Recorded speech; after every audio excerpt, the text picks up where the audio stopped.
ಗುರು ಗಣಪತಿಭ್ಯಾಂ ನಮಃ.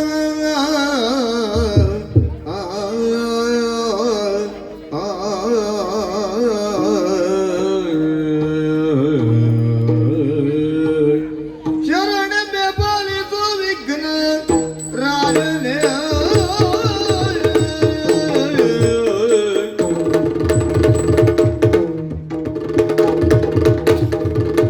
ಶರಣನೆ ಪಾಲಿಸು ವಿಘ್ನರಾಜನೇ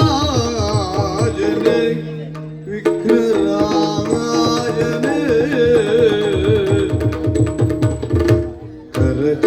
ಕರಚತುಷ್ಟಯದಲ್ಲಿ ವರಪಾಶಾಂಕುಶ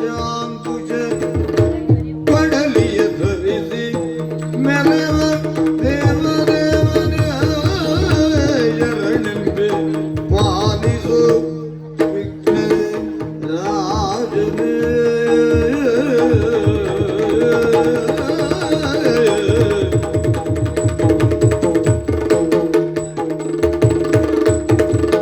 ಶರಣೆಂಬೆ ಪಾಲಿಸು ಗೋಮಾತೆ ನಿನ್ನ. ನಿರತ ನಂಬಿದೆ ನಮ್ಮ ಪೊರೆವುದು ಮುನ್ನ. ನಿರತ ನಂಬಿದೆ ನಮ್ಮ ಪೊರೆವುದು ದಯರೇ.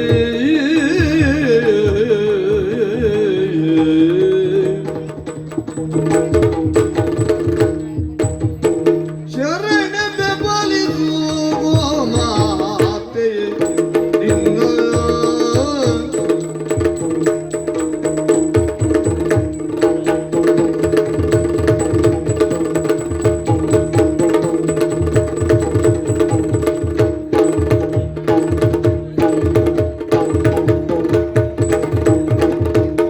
ಶರಣೆಂಬೆ ಪಾಲಿಸು ಗೋಮಾತೆ ನಿನ್ನ. ನಿರತ ನಂಬಿದೆ ನಮ್ಮ ಪೊರೆವುದು ದಯರಿ. ನಿರತ ನಂಬಿದೆ ನಿನ್ನ ಪೊರೆವುದು ದಯರಿ.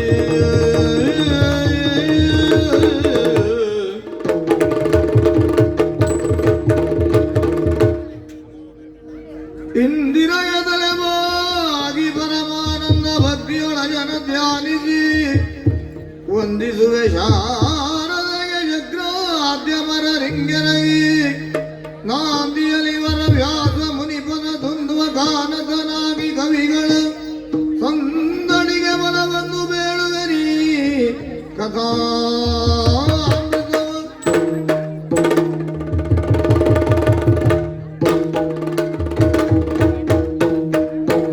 ಸತ್ಯವನಂದಿ ಜೀವನ ನಡೆಸಿದ ಪುಣ್ಯಕೋಟಿಯ ಕಥನವಿದು.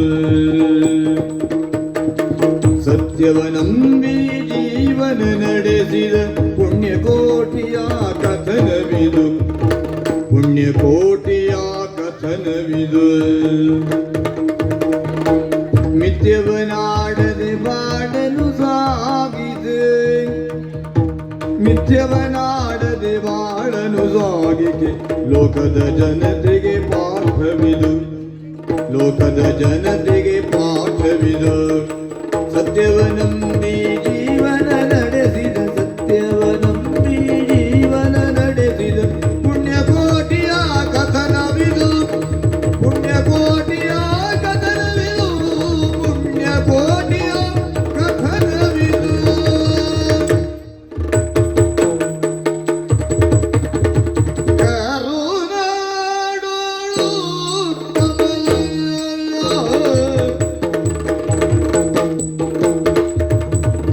ಕರುಣಾಳು ಉತ್ತಮದ ಅರುಣೋದ್ರಿಯಲಿ ಮೆರೆವ. ಕರುಣಾಳು ಉತ್ತಮದ ಅರುಣೋದ್ರಿಯಲಿ ಮೆರೆವ. ಕರುಣಾಳು ಎಂದೆನಿಸಿ ತುರುವ ಕಾಯುತ್ತಲೇ. ಕರುಣಾಳು ಎಂದೆನಿಸಿ ತುರುವ ಕಾಯುತ್ತಲೇ.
ಈ ಅರುಣಾದ್ರಿಯ ಪ್ರದೇಶದಲ್ಲಿ ತುರುಗಳನ್ನು ಕಾಯುವುದನ್ನೇ ಪ್ರಧಾನವಾದ ಉದ್ಯೋಗವನ್ನು ಮಾಡಿಕೊಂಡು ಗೊಲ್ಲರ ಜಾತಿಯಲ್ಲಿಯೇ ಹುಟ್ಟಿ ಬೆಳೆದಂತಹ ಈ ಕಳಿಂಗ ನಾಮಕನಾದಂತಹ ನಾನು ಅನೇಕ ಗೋವುಗಳನ್ನು ಸಾಕುತ್ತಾ ಅದಷ್ಟು ಸಮಯವಾಯಿತು. ಆದರೆ ಈ ಒಂದು ಪಶುಪಾಲನೆಯಲ್ಲಿಯೇ ಪ್ರಧಾನವಾಗಿ ಸಂತುಷ್ಟಿಯನ್ನು ಹೊಂದಿದವನು ನಾನು. ಈ ಗೋವುಗಳ ಸಾಕುವಿಕೆಯಲ್ಲಿ ನಮಗೆ ಬೇಕಾದಂತಹ ಎಲ್ಲ ಸತ್ವಗಳು ಉಂಟು ಎನ್ನುವುದನ್ನು ನಮಗೆ ಈಗ ಅದರ ಆಹಾರ ಸೇವನೆಯಿಂದಲೇ ಗೊತ್ತಾಯಿತು. ಹಾಲನ್ನು, ತುಪ್ಪವನ್ನು, ಮಜ್ಜಿಗೆಯನ್ನು ಇತ್ಯಾದಿಗಳನ್ನು ಸೇವಿಸಿ ಸಂತುಷ್ಟಿಯನ್ನು ಪಡುವುದಷ್ಟೇ ಅಲ್ಲ, ವರ್ತಮಾನ ಕಾಲದಲ್ಲಿ ಅನೇಕರು ಈ ಗೋವುಗಳನ್ನು ಕೂಡ ತಮ್ಮ ಹೊಸ ಹೊಸ ನಿವೇಶನಗಳನ್ನು ಪ್ರವೇಶ ಮಾಡುವ ಮೊದಲು ಕರೆದುಕೊಂಡು ಹೋಗಿ ಪುನಃ ನನ್ನಲ್ಲಿಗೆ ತಂದು ಬಿಡುತ್ತಾರೆ. ಕಾರಣ ಇಲ್ಲದೆ ಇಲ್ಲ. ಗೋವನ್ನು ಸಾಕುವುದು ಸುಲಭ ಅಲ್ಲ ಅಂತ ಹಾಗೆ ಮಾಡುತ್ತಾ ಇದ್ದಾರೆ. ನನಗದು ವಿಶೇಷ ಏನೂ ಅಲ್ಲ. ಯಾಕೆ? ಹಿಂದೆ ಶ್ರೀಕೃಷ್ಣ ಪರಮಾತ್ಮನೇ ಮುರಳಿಯ ನಾದವನ್ನು ಬೀರಿ ಗೋಪಾಲನೆಯನ್ನು ಮಾಡಿದ್ದಾನಂತೆ. ಅದೇ ರೀತಿಯಲ್ಲಿ ನನಗೂ ಹಾಗೆ ಹೇಳುವುದು, ಮುರಳಿ ಎಂದರಿ ನಾದವನ್ನು, ಈ ಕೊಳಲಿನ ನಾದವನ್ನು ಮಾಡಿದಾಗ ಗೋವುಗಳೆಲ್ಲ ಸುತ್ತು ನನ್ನ ಹತ್ತಿರಕ್ಕೆ ಬಂದಾಗ ಪರಮಾನಂದವನ್ನು ಹೊಂದುತ್ತಾ ಇದ್ದೇನೆ.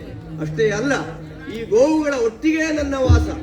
ಬಹುತೇಕ ಮನೆಯಲ್ಲಿ ನಾನು ಇರುವುದಕ್ಕಿಂತಲೂ ಹೆಚ್ಚು ಗೋವಿನೊಟ್ಟಿಗೆ ಇರುವಂತಹ ಈ ಸಂತೋಷದ ವಾತಾವರಣ ನನ್ನ ಜೀವನಕ್ಕೂ ಸಂತೋಷವನ್ನು ಕೊಡ್ತಾ ಉಂಟು. ಯಾರದು ಮಗು? ಯಾರೋ ಈ ಕಡೆಗೆ ಪರಮಾತ್ಮನ ಅವತಾರ ಸ್ವರೂಪವನ್ನು ಹಾಗೆ ಮುನಿಪೋತ್ತಮರು ಬರ್ತಾ ಇದ್ದಾರಲ್ಲ. ನಮೋ ನಮಃ ಸ್ವಾಮಿ. ಶುಭವಾಗಲಿ ಮಗು. ನಾನು ಹೀಗೆಲ್ಲ ಬಾಹ್ಯ ಪ್ರಪಂಚಕ್ಕೆ ಬರುವವನಲ್ಲ. ಇದೇ ಬೆಟ್ಟದ ತಪ್ಪಲಿನಲ್ಲಿ ನಿರಂತರವಾಗಿ ತಪಸ್ಸಿನಲ್ಲಿಯೇ ಮಗ್ನನಾಗಿರುವವನು ನಾನು. ಆದರೆ ಹೀಗೆ ಇಂದು ನಿನ್ನೆಡೆಗೆ ಬರುವುದಕ್ಕೆ ಕಾರಣ ಉಂಟು ಮಗು. ಸಂತೋಷ ಆಯಿತು ನನಗೆ ನಿನ್ನನ್ನು ನೋಡಿ. ಮೆಚ್ಚಿದೆನು ತವ ನಿಷ್ಠೆಗಳ ನೋಡಿ,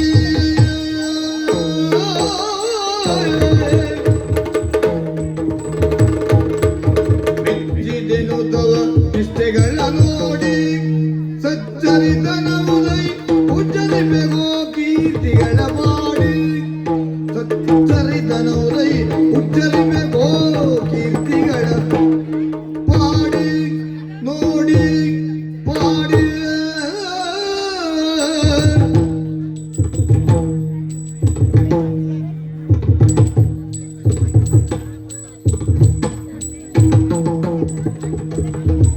ಅಜ್ಜದೇನುಗಳಲ್ಲಿ ತ್ರಿಂಶತ್ ಕೋಟಿ ಸುರ ಸಂಧೋಗ ಇರ್ಬುದು, ಅಜ್ಜಗೋಗಳಲ್ಲಿ ತ್ರಿಂಶತ್ ಕೋಟಿ ಸುರ ಸಂಧೋಗ ಇರ್ಬುದು, ಉಜ್ಜಭಾವದಿ ಸೇವಿಸಲು ಮನದಿಚ್ಛೆ ಪಾಲಿ ಬಳೆಯ ಕೇಳಿ, ಉಜ್ಜಭಾವದಿ ಸೇವಿಸಲು ಮನದಿಚ್ಛೆ ಪಾಲಿ ಬಳೆಯ ಕೇಳಿ.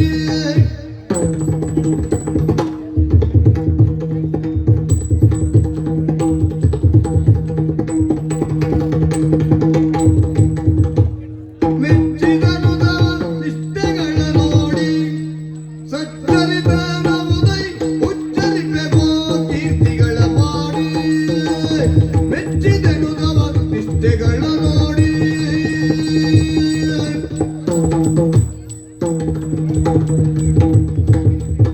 ಮಗು, ನಿನ್ನಲ್ಲಿಯೇ ಮಾತನಾಡಬೇಕು ಎನ್ನುವ ಉದ್ದೇಶದಿಂದ ಬೆಟ್ಟದ ತಪ್ಪಲಿನಿಂದ ಇಲ್ಲಿಗೆ ಬಂದೆ. ಓಹೋ, ಅಂದ ಹಾಗೆ ನಿನ್ನ ಹೆಸರು ಕಾಳಿಂಗ ನಾಮಕ. ಕಾಳಿಂಗ, ನಿತ್ಯವೂ ನೀನು ಮಾಡುವ ಕಾರ್ಯವನ್ನು ನೋಡುತ್ತಲಿದ್ದವ ನಾನು. ದನ ಕಾಯುವವರಿದ್ದಾರೆ ಅನೇಕ ಮಂದಿ, ಆದರೆ ಅವರೆಲ್ಲರ ಭಾವದಂತಲ್ಲ ನಿನ್ನ ಭಾವ. ನೀನು ಬರುವಾಗ ಏನೋ ಒಂದು ನನ್ನ ಕೆಲಸ, ಇದನ್ನು ಹೇಗೋ ಮಾಡಬೇಕು ಅಂತ ನೀನು ಬಂದವನಲ್ಲ. ಅತ್ಯಂತ ಸಂತೋಷದಿಂದಲೇ ಬೆಳಿಗ್ಗಿನಿಂದ ಸಂಜೆಯವರೆಗೂ ದನದ ರಕ್ಷಣೆಯನ್ನು, ದನ ಕಾಯುವ ಕೆಲಸವನ್ನು ಮಾಡುವವ ನೀನು. ಅದನ್ನು ಸೂಕ್ಷ್ಮವಾಗಿ ಗಮನಿಸುತ್ತಲೇ ಬಂದೆ. ನಮ್ಮ ಜಾತಿಯ ಉದ್ಯೋಗವೇ ಇದು. ಜಾತಿಯ ಉದ್ಯೋಗವೇ ಹೌದಾದರೂ ಆ ಉದ್ಯೋಗದಲ್ಲಿನ ಭಾವ ಅತ್ಯಂತ ಮುಖ್ಯ ಅಲ್ಲವೇ? ಓಹೋ, ಆ ಭಾವನೆಯನ್ನು ಗ್ರಹಿಸಿ ನಿನ್ನೆಡೆಗೆ ಬಂದೆ ನಾನು. ನಿನ್ನಲ್ಲಿಯೇ ಮಾತನಾಡುವುದಕ್ಕೆ ಬಂದೆ. ಮೆಚ್ಚಿ ಬಂದವ ನಾನು ಹೇಳುವುದು, ನೀನು ಸಚ್ಚರಿತನಹುದು. ಕೇವಲ ನೀನು ಮಾತ್ರ ಸಚ್ಚರಿತನಲ್ಲ, ಹ್ಮ್. ನೀನು ಯಾರ ರಕ್ಷಣೆಯನ್ನು ಮಾಡ್ತಿದ್ದೀಯೋ ಆಕೆಯೂ ಸಚ್ಚರಿತಳೆ. ಓಹೋ. ಅಲ್ಲ, ಆ ಗೋವುಗಳು ಸಚ್ಚರಿತವೆ. ಹ್ಮ್.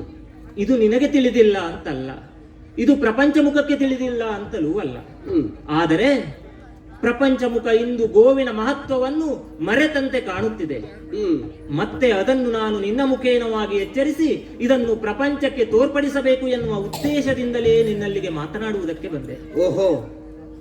ಕಾಳಿಂಗ, ನೀನು ಮಾಡುತ್ತಿರುವ ಕೆಲಸ ಸಣ್ಣದು ಅಂತ ಭಾವಿಸಬೇಡ. ಹ್ಮ್. ಲೋಕದ ಸಾಮಾನ್ಯ ಜನ ಹೇಳಿ ಯಾರು ದನ ಕಾಯುವ ಕೆಲಸ ಅಂತ. ಹ್ಮ್.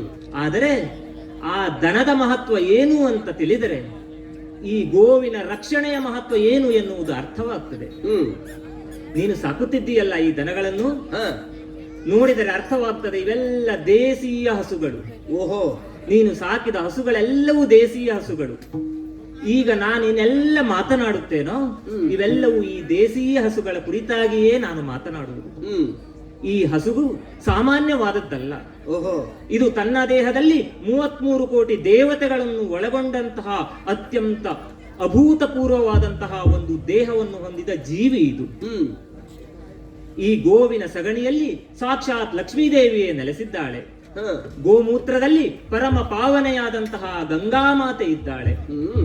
ಗೋವಿನ ಕೆಚ್ಚಲಿನಲ್ಲಿ ಸಮುದ್ರ ರಾಜನೇ ಇದ್ದಾನೆ. ಹ್ಮ್. ಇನ್ನು ಗೋಕ್ಷೀರದಲ್ಲಿ ಸಾಕ್ಷಾತ್ ಸರಸ್ವತೀ ದೇವಿಯು ನೆಲೆಸಿದ್ದಾಳೆ. ಹ್ಮ್. ಗೋವಿನ ಕೊಂಬುಗಳಲ್ಲಿ ಬ್ರಹ್ಮ ವಿಷ್ಣುಗಳಿದ್ದಾರೆ ಮಗು.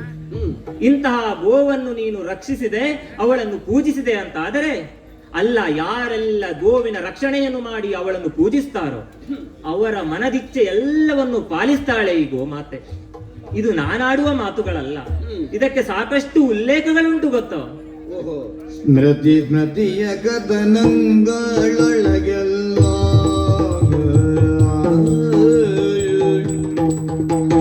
ಶ್ರುತಿ ಸ್ಮೃತಿ ಶ್ರುತಿ ಸ್ಮೃತಿ ಕಥನಗಳೊಳಗೆಲ್ಲ ಶಾಸ್ತ್ರಾದಿ ಸೂಕ್ತದಿ ಹಿತವು ಗೋರಕ್ಷಣೆಯು ಕೇಸಲ್ಲ. ಶಾಸ್ತ್ರಾದಿ ಸೂಕ್ತದಿ ಹಿತವು ಗೋರಕ್ಷಣೆಯು ಕೇಸಲ್ಲ. ಮತಿಯುತನೆ ದೇಶೀಯ ಗೋತಳಿ ಬೆಳೆದೆ ಮನುಕುಲ ಕವುದು ಹಿತವ. ಮತಿಯುತನೆ ದೇಶೀಯ ಗೋತಳಿ ಬೆಳೆದೆ ಮನುಕುಲ ಕವುದು ಹಿತವು. ಪೃಥುವಿ ಬರು ಪೂರ್ವದೊಳು ಈಗ ಪರಗತಿಯ ಪಡೆದಿಯರಯ್ಯ ಕೇಳಿ.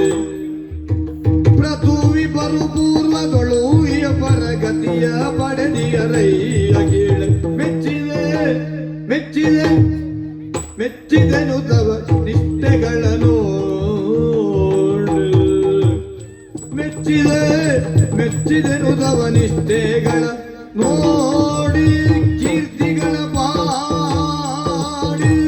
ಮುನಿಗಳೇ, ಮಗು, ನೀವು ಹೇಳ್ತಾ ಇದ್ದೀರಿ ಗೋವಿನ ಕುರಿತಾದಂತಹ ವರ್ಣನೆಯನ್ನು ಮಾಡುತ್ತಾ ಇದ್ದೀರಿ. ಹಾ, ಹಾಗಿದ್ರೆ ನೀವು ಹೇಳುವುದನ್ನು ಇನ್ನೂ ಕೇಳಬೇಕು ಮತ್ತು ಕೇಳಬೇಕು, ಅದರ ಕುರಿತಾದ ವಿಷಯವನ್ನು ನಾವು ಕೇಳಬೇಕು ಅಂತ ಆಸಕ್ತಿ ಹೆಚ್ಚುತ್ತಾ ಉಂಟು. ಯಾಕೆ ಅಂತ ಕೇಳಿದ್ರೆ ನಾವು ಅದನ್ನ ಸಾಕುವ ಹಾ. ಪ್ರಧಾನ ಉದ್ಯೋಗ ಮಾಡಿಕೊಂಡಿದ್ದೇವೆ ಬಿಟ್ರೆ ನಮಗದ್ರ ಬಗ್ಗೆ ಏನು ಗೊತ್ತಿದ್ದು ಮಾಡಿದ್ದಲ್ಲ ಇದು. ಹಾಗಿದ್ರೆ ಇನ್ನು ನೀವು ಹೇಳ್ಬೇಕು. ನೀನು ನಿನಗೆ ಕೇಳುವ ಆತುರ ಉಂಟು ಎನ್ನುವಲ್ಲಿಯೇ ನಾನು ಗ್ರಹಿಸಿದೆ ನೀನು ಮತಿಯುತ ಹೌದು ಅಂತ. ಹ್ಮ್. ಕೇಳುವ ಮತಿ ನಿನ್ನಲ್ಲಿ ಉಂಟು. ಹಾಗಿದ್ರೆ ಹೇಳ್ತೇನೆ, ಆದರೆ ಯಾರೋ ಒಬ್ಬ ಮುನಿ ಆಡಿದ ಮಾತು ಅಂತ ನೀನು ಭಾವಿಸಬೇಡ. ಖಂಡಿತ ಇಲ್ಲ. ನಾನು ಆಡುವ ಮಾತುಗಳೆಲ್ಲವೂ ವೇದದಲ್ಲಿಯೋ ಪುರಾಣದಲ್ಲಿಯೋ ಹೇಳಲ್ಪಟ್ಟ ಮಾತುಗಳೇ ಆಗಿವೆ. ಹ್ಮ್. ಗಾವೋ ವಿಶ್ವಸ್ಯ ಮಾತರಹ ಅಂತ ಆಡಿದ್ದಾರೆ. ಹ್ಮ್. ಈ ಭೂಮಿಗೆ ತಾಯಿ ಅಂತ ಇದ್ರೆ ಅವಳು ಆ ಗೋಮಾತೆಯೇ ಸತ್ಯ. ಹ್ಮ್. ಅಷ್ಟೇ ಅಲ್ಲ, ಸರ್ವದೇವಾನಾಂ ಗಾವ ಸರ್ವಸುಖಪ್ರದ ಅಂತ ಆಡಿದ್ದಾರೆ. ಹ್ಮ್.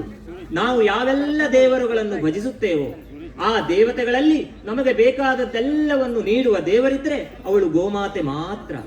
ಹೀಗಾಗಿಯೇ ಋಗ್ವೇದ ಅವಳನ್ನು ಅಘನ್ಯ ಅಂತ ಕರೆದಿದೆ. ಹ್ಮ್. ಅಘನ್ಯ ಅಂದ್ರೆ ಪಾಪರಹಿತಳು ಅಂತ ಅರ್ಥ. ಮಾತ್ರವಲ್ಲ, ಯಾರೆಲ್ಲ ಆಕೆಯ ಸೇವೆಯನ್ನು ಮಾಡ್ತಾರೋ ಅವರ ಜೀವನದ ಪಾಪಗಳನ್ನೆಲ್ಲವನ್ನು ಕಳೆಯುವ ಶಕ್ತಿಯನ್ನು ಹೊಂದಿದ್ದಾಳೆ ಗೋಮಾತೆ. ಅಷ್ಟೇ ಅಲ್ಲ, ಇನ್ನು ಪದ್ಮಪುರಾಣ ಆಡ್ತದೆ, ಗೋಹತ್ಯ ಸಮಂ ಪಾಪಂ ನಭೂತಂ ನ ಭವಿಷ್ಯತಿ ಎಂಬುದಾಗಿ. ಯಾರೆಲ್ಲ ಗೋವಿನ ಹತ್ಯೆಯನ್ನು ಮಾಡ್ತಾರೋ ಅವರಿಗೆ ತಟ್ಟಬಹುದಾದ ಇನ್ನೂ ನಿಕೃಷ್ಟವಾದ ಪಾಪ ಇನ್ನೊಂದಿಲ್ಲ. ಇನ್ನು ಪತನ ಹೇತುವಾದಂತಹ ಕಾರ್ಯ ಮತ್ತೊಂದಿಲ್ಲ, ಅವರು ಜೀವನದಲ್ಲಿ ಉದ್ಧಾರವನ್ನು ಹೊಂದಲು ಸಾಧ್ಯವೇ ಇಲ್ಲ ಅಂತ ಆಡ್ತಾರೆ. ಅಷ್ಟೇ ಅಲ್ಲ, ಗೋದಾನದ ಮಹತ್ವಿಕೆಯನ್ನು ತಿಳಿಸುತ್ತಾ ಗೋದಾನಾತ್ ಪರಂದಾನಂ ನಭೂತಂ ನ ಭವಿಷ್ಯತಿ ಅಂತ ಆಡಿದೆ. ಅಂದರೆ ಗೋದಾನಕ್ಕಿಂತಲೂ ಮಹತ್ವವಾದ ಶ್ರೇಷ್ಠವಾದ ದಾನ ಮತ್ತೊಂದಿಲ್ಲ ಅಂತ. ಓಹೋ. ಹಾಗೆಯೇ ಅಗ್ನಿಪುರಾಣವನ್ನು ನೋಡಿದರೆ ಅಗ್ನಿಪುರಾಣ ಆಡ್ತದೆ, ಗೋಮಯಂ ಪಾವನಂ ಪ್ರೋಕ್ತ ಗೋಮೂತ್ರಂ ಪಾಪನಾಶನಂ ಎಂಬುದಾಗಿ. ಅಂದರೆ ಗೋಮಯವು ಅತ್ಯಂತ ಪಾವನವಾದದ್ದು, ಹಾಗೆಯೇ ಗೋಮೂತ್ರವನ್ನು ಸೇವಿಸುವುದರಿಂದ ನಮ್ಮ ಪಾಪಗಳೆಲ್ಲವೂ ದೂರವಾಗಿ ಹೋಗ್ತದೆ ಅಂತ. ಅಷ್ಟೇ ಅಲ್ಲ, ಗಾವ ಸರ್ವದೇವತಾಮಯ ಅಂತಲೂ ಹೇಳಿದೆ.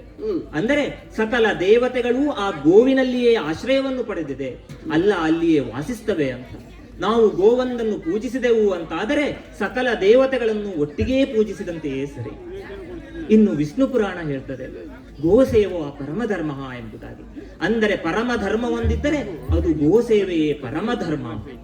ನಾವು ಯಾವೆಲ್ಲ ಧಾರ್ಮಿಕ ಕಾರ್ಯಗಳನ್ನು ಮಾಡಿ ಗೋವನ್ನು ಮರೆತೆವು ಅಂತಾದರೆ ಅದರ ಯಾವ ಪುಣ್ಯಗಳು ನಮಗೆ ಲಭಿಸುವುದಕ್ಕೆ ಸಾಧ್ಯವೇ ಇಲ್ಲ. ನಿತ್ಯ ನಿರಂತರವಾಗಿ ಗೋಸೇವೆಯನ್ನೊಂದನ್ನು ಮಾಡಿದ್ದು ಹೋದಂತಾದರೆ ಅದಕ್ಕಿಂತಲೂ ಮಿಗಿಲಾದ ಧರ್ಮ ಮತ್ತೊಂದಿರುವುದಕ್ಕೆ ಸಾಧ್ಯವೇ ಇಲ್ಲ ಅಂತ ಆಡ್ತದೆ. ಹಾಗೆಯೇ ಇನ್ನು ಸ್ಕಂದ ಪುರಾಣವನ್ನು ನೋಡಿದರೆ ಗೋಸೇವೆಯ ಹರಿತೃಪ್ತ ಅಂತ ಹೇಳಿದೆ. ಅಂದರೆ ಗೋಸೇವೆಯನ್ನು ಮಾಡುವುದರಿಂದ ಸಾಕ್ಷಾತ್ ಭಗವಾನ್ ವಿಷ್ಣುವೇ ತೃಪ್ತನಾಗ್ತಾನಂತೆ ಮಗು. ಇನ್ನು ಕೃಷ್ಣ ಪರಮಾತ್ಮನೇ ಆಡಿದ್ದಾನೆ, ಗಾವೋ ಪರಮಾದೇವತಾ ಅಂತ. ಅಂದರೆ ಅತ್ಯಂತ ಪರಮವಾದ ದೇವರು ನನಗೆ ಯಾವುದು ಅಂತ ಕೇಳಿದರೆ ಅದು ಗೋಮಾತೆ ಎಂಬುದಾಗಿ. ಇದೇ ಕಾರಣದಿಂದಲೇ ಆ ಕೃಷ್ಣ ಪರಮಾತ್ಮ ಗೋವರ್ಧನ ಗಿರಿಯನ್ನು ಉದ್ಧರಣ ಮಾಡಿ ಗೋವಿಂದ ಪಟ್ಟವನ್ನೇರಿತು.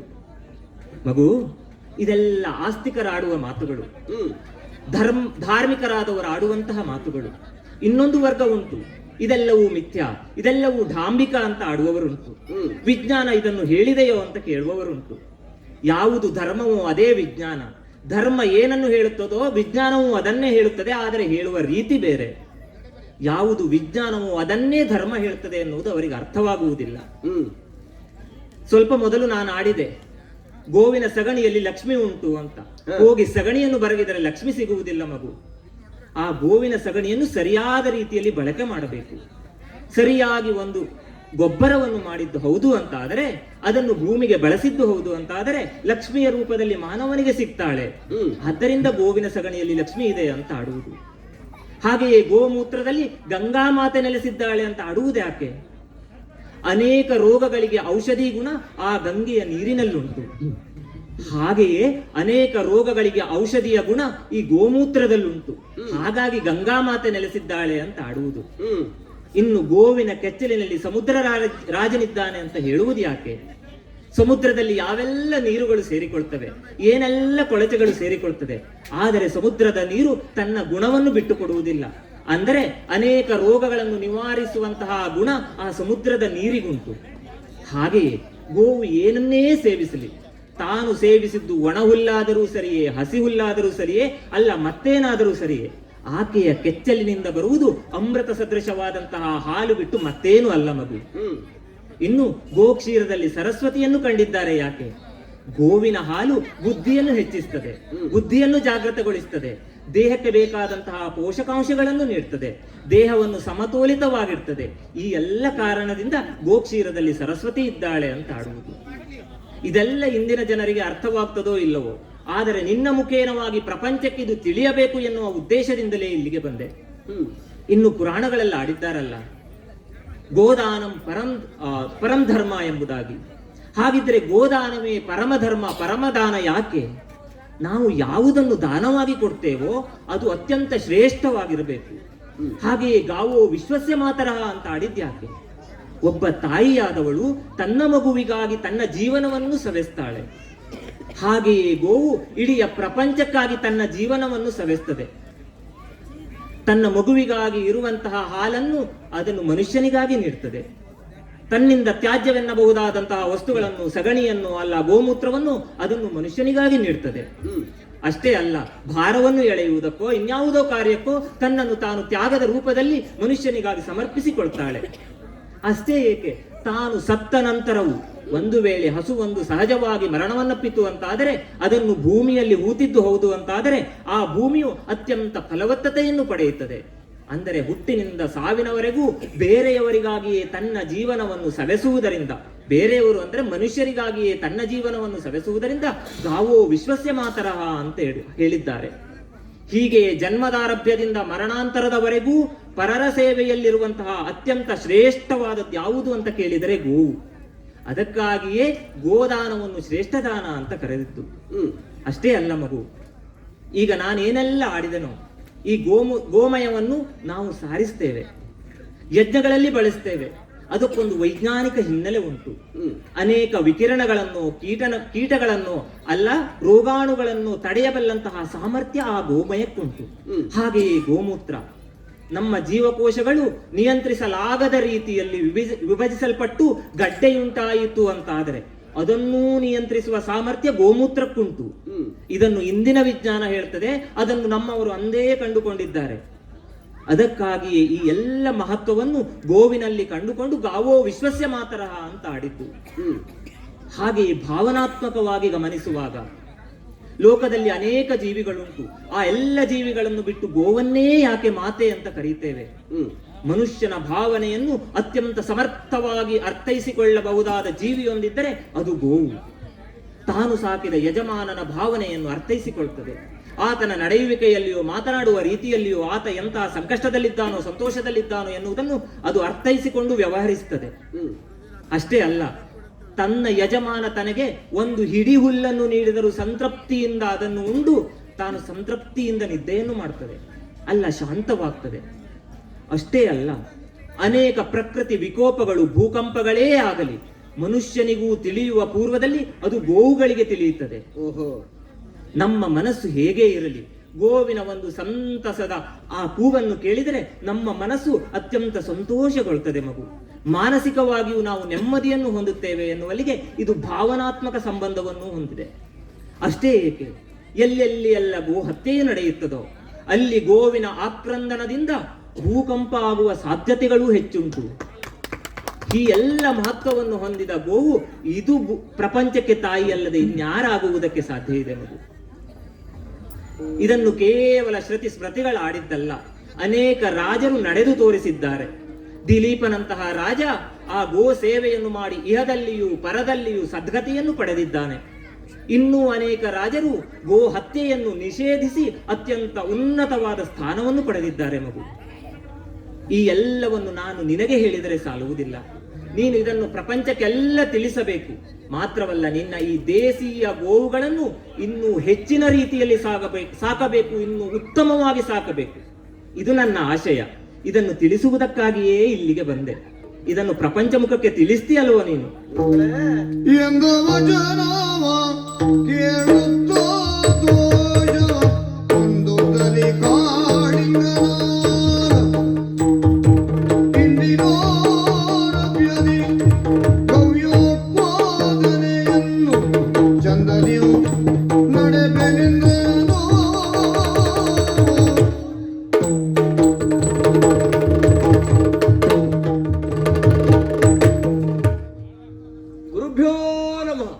ಮಗು, ಒಂದು ರೀತಿಯಲ್ಲಿ ಪರಮಜ್ಞಾನವೇ ನನ್ನ ತಲೆಗೆ ಅಪ್ಪಳಿಸಿದ ಹಾಗಾಯಿತು. ಯಾಕೆ? ಕೇವಲ ದನ ಕಾಯುವುದನ್ನೇ ಪ್ರಧಾನವಾಗಿ ಉದ್ಯೋಗವನ್ನಾಗಿ ಮಾಡಿಕೊಂಡಿದ್ದೇನೆ ಬಿಟ್ರೆ ಅದರ ಮಹತ್ವ ಏನು ಎನ್ನುವುದು ನನಗೆ ಅರ್ಥ ಆಗಿರಲಿಲ್ಲ. ನಿಮ್ಮ ಉಪದೇಶಾಮೃತದಿಂದ ಒಂದು ರೀತಿಯಲ್ಲಿ ವಿಶೇಷವಾದಂತಹ ಕೋಟಿ ಸೂರ್ಯರ ಪ್ರಕಾಶವೇ ನನ್ನ ಮೇಲೆ ಬಿದ್ದಾಗ ಆಯಿತು. ಯಾಕೆ? ಗೋವಿನ ಕುರಿತಾಗಿ ಗೋವಿನ ಮಹತ್ವ ಏನು, ಗೋವಿನ ರೋಮಗಳಲ್ಲಿ ಕಣ ಕಣದಲ್ಲಿಯೂ ಕೂಡ ಆ ದೇವತಾ ಶಕ್ತಿಯೋ ಲೋಕಕ್ಕೆ ಮನುಷ್ಯರಿಗೆ ಬೇಕಾದಂತಹ ಔಷಧೀಯ ಗುಣವು ಪ್ರತಿಯೊಂದರಲ್ಲೂ ಉಂಟು ಅನ್ನುವುದನ್ನು ನೀವು ತಿಳಿಸಿದ್ದೀರಲ್ಲ. ನನ್ನ ಜೀವನ, ನಾನು ಇದು ಮಾಡುತ್ತಿದ್ದಂತಹ ಉದ್ಯೋಗ ಇದು ಕೃತಾರ್ಥತೆಯನ್ನು ಪಡೆದಿದೆ ಅಂತ ನನಗೆ ಅನ್ನಿಸ್ಕೊಳ್ತಾ ಉಂಟು. ಆದ್ದರಿಂದ ಇಂದಿನಿಂದ ಗುರುಗಳ ಓಪಾದಿಯಲ್ಲಿ ಬಂದು ನನಗೆ ಈ ಉಪದೇಶವನ್ನು ಇತ್ತದಕ್ಕೆ ನಿಮಗೊಂದು ಅಭಯವನ್ನು ಕೊಡ್ತಾ ಇದ್ದೇನೆ. ಇಂದಿನ ಆರೋಗ್ಯದಿಂದ ಏನು ಮಾಡ್ತೇನೆ ಗೊತ್ತುಂಟ? ಸೇವೆಯೋ ಶ್ರೀ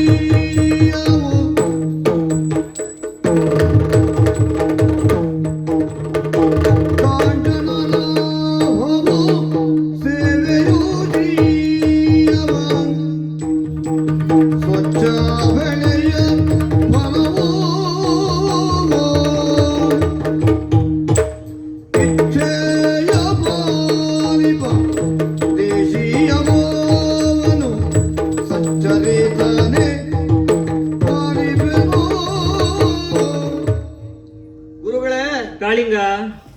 ಎಷ್ಟೆಷ್ಟೋ ಗೋ ತಳಿಗಳ ಕುರಿತಾಗಿ ನೀವು ಹೇಳಿದ್ದೀರಿ. ಹಾ, ಅದು ಎಷ್ಟು ನನ್ನಲ್ಲಿ ಉಂಟು ಅಂತ ನಾನು ಇನ್ನು ಮೇಲೆ ಪರೀಕ್ಷೆಗೆ ಹೊರಡಬೇಕು. ಅಲ್ಲ, ನಾನು ಇನ್ನೂ ಹೇಳುವುದಕ್ಕೆ ಹೊರಟ್ರೆ ದಿನವೂ ಸಾಲುವುದಿಲ್ಲ, ಅಷ್ಟುಂಟು ಗೋ ಮಹಾತ್ಮೆ.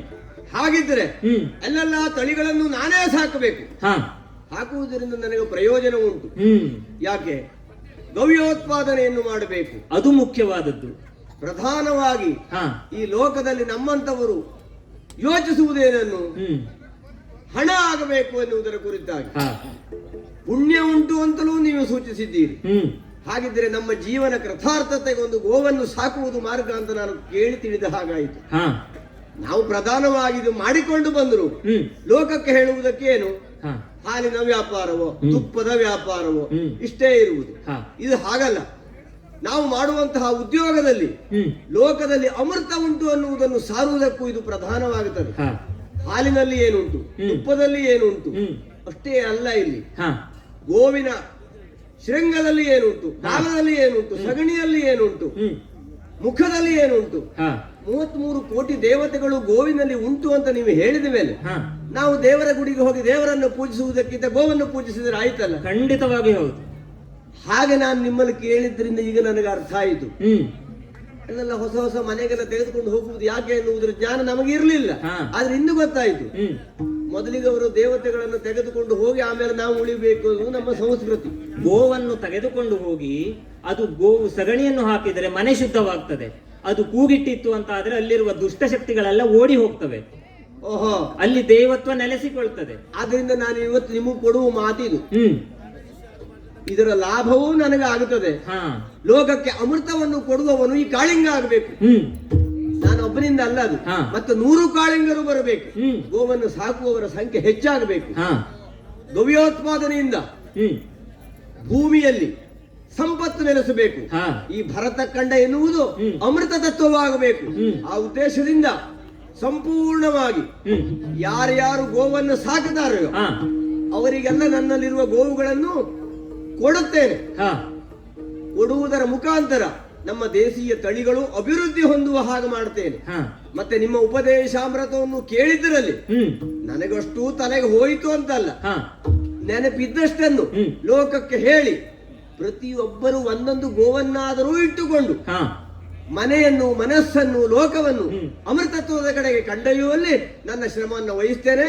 ನಿಮ್ಮ ಮಾತಿನಿಂದ ಕೃತಾರ್ಥನಾಗಿದ್ದೇನೆ. ಕಾಳಿಂಗ, ನೀನಿಷ್ಟು ಮಾಡುವುದರ ಒಟ್ಟಿಗೆ ಹ್ಮ್ ಮುಖ್ಯವಾಗಿ ಕೆಲವೊಂದು ಕಾರ್ಯಗಳನ್ನು ಮಾಡಬೇಕು. ಹ್ಮ್ ಗವ್ಯೋತ್ಪಾದನೆಯನ್ನು ಹೇಗೆಲ್ಲ ಮಾಡಬಹುದು? ಹ್ಮ್ ಅದು ಸಾವಯವ ಗೊಬ್ಬರವೋ ಹ್ಮ್. ಅಲ್ಲ ಅದನ್ನು ಧೂಪವಾಗಿ ಬಳಸುವುದೋ, ಯಾವೆಲ್ಲ ರೀತಿಯಲ್ಲಿ ಗವ್ಯದ ಉತ್ಪನ್ನವನ್ನು ಬಳಸಬಹುದು? ಹ್ಮ್. ಗೋಮೂತ್ರವನ್ನು ಬಳಸಿಯೋ, ಗೋಮಯವನ್ನು ಬಳಸಿಯೋ ಔಷಧಿಗಳನ್ನು ಸಿದ್ಧಪಡಿಸಬಹುದು. ಹ್ಮ್ ಹೀಗೆಲ್ಲ ಯಾವೆಲ್ಲ ಅವಕಾಶಗಳು ಉಂಟು ಎನ್ನುವುದನ್ನು ಜನರಿಗೆ ತಿಳಿಸಬೇಕು. ಹ್ಮ್ ಅದರೊಟ್ಟಿಗೆ ಹ್ಮ್ ಗೋ ಹತ್ಯೆಯನ್ನು ಮಾಡುವುದು ಅಂದರೆ ತಮ್ಮ ತಾಯಿಯನ್ನು ತಾವೇ ಕೊಂದಂತೆ ಸರಿ ಎನ್ನುವುದನ್ನು ಜನರಿಗೆ ತಿಳಿಸಬೇಕು. ಆದಿತ್ತು. ಯಾರೆಲ್ಲ ಗೋರಕ್ಷಣೆಗೆ ಕಷ್ಟವನ್ನು ಪಡುತ್ತಿದ್ದಾರೋ, ಅಲ್ಲ ಯಾಕಾದರೂ ಈ ಗೋವನ್ನು ಸಾಕಬೇಕು ಅಂತ ಹೇಳ್ತಿದ್ದಾರೋ, ಅವರಿಗೆಲ್ಲರಿಗೂ ಮನದಟ್ಟಾಗುವಂತೆ ಯಾಕೆ ಗೋವನ್ನು ಸಾಕಬೇಕು, ಯಾಕೆ ದೇಶೀಯ ಗೋವನ್ನೇ ಸಾಕಬೇಕು ಎನ್ನುವುದನ್ನು ನೀನು ತಿಳಿಸಬೇಕು. ಹ್ಮ್ ನೀನು ಇಷ್ಟು ಮಾಡಿದೆ ಅಂತ ಆದರೆ ಹ. ನಾವು ಇಲ್ಲಿಗೆ ಬಂದ ಕಾರ್ಯ ಸಾರ್ಥಕವಾಗ್ತದೆ. ಆಗಲಿ ಸ್ವಾಮಿ. ಶುಭವಾಗಲಿ. ಮಂದರಾಸವ ಬೀರಿ ಮುನಿದೆರಳಲಕ್ಕ ಸಂಧ್ಯ ಕಾಲವ ಗಂಡು ಕಾಳಿಂಗ ಅಕ್ಕ ಗಂಗೆ ಗೌರಿಯ ಕಾಮಧೇನುವೆ ತುಂಗಭದ್ರೆಯ ಕಪಿಲೆ ಪುಣ್ಯಳೆ ಸಂಘ ಸೇವಿಸಿ ನೀವು ಬನ್ನಿರಿ ಎನ್ನುತ್ತ ಕಾಳಿಂಗವು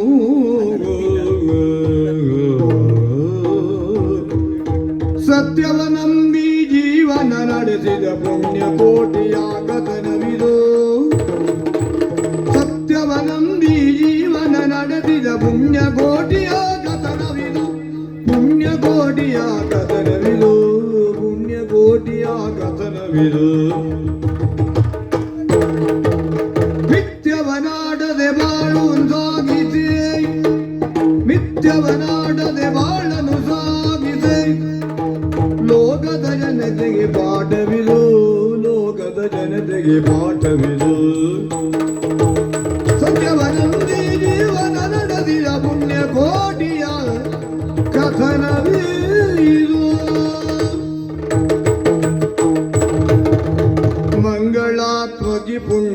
ಕೋಟಿಯು ಮುಗುದೆಯೋ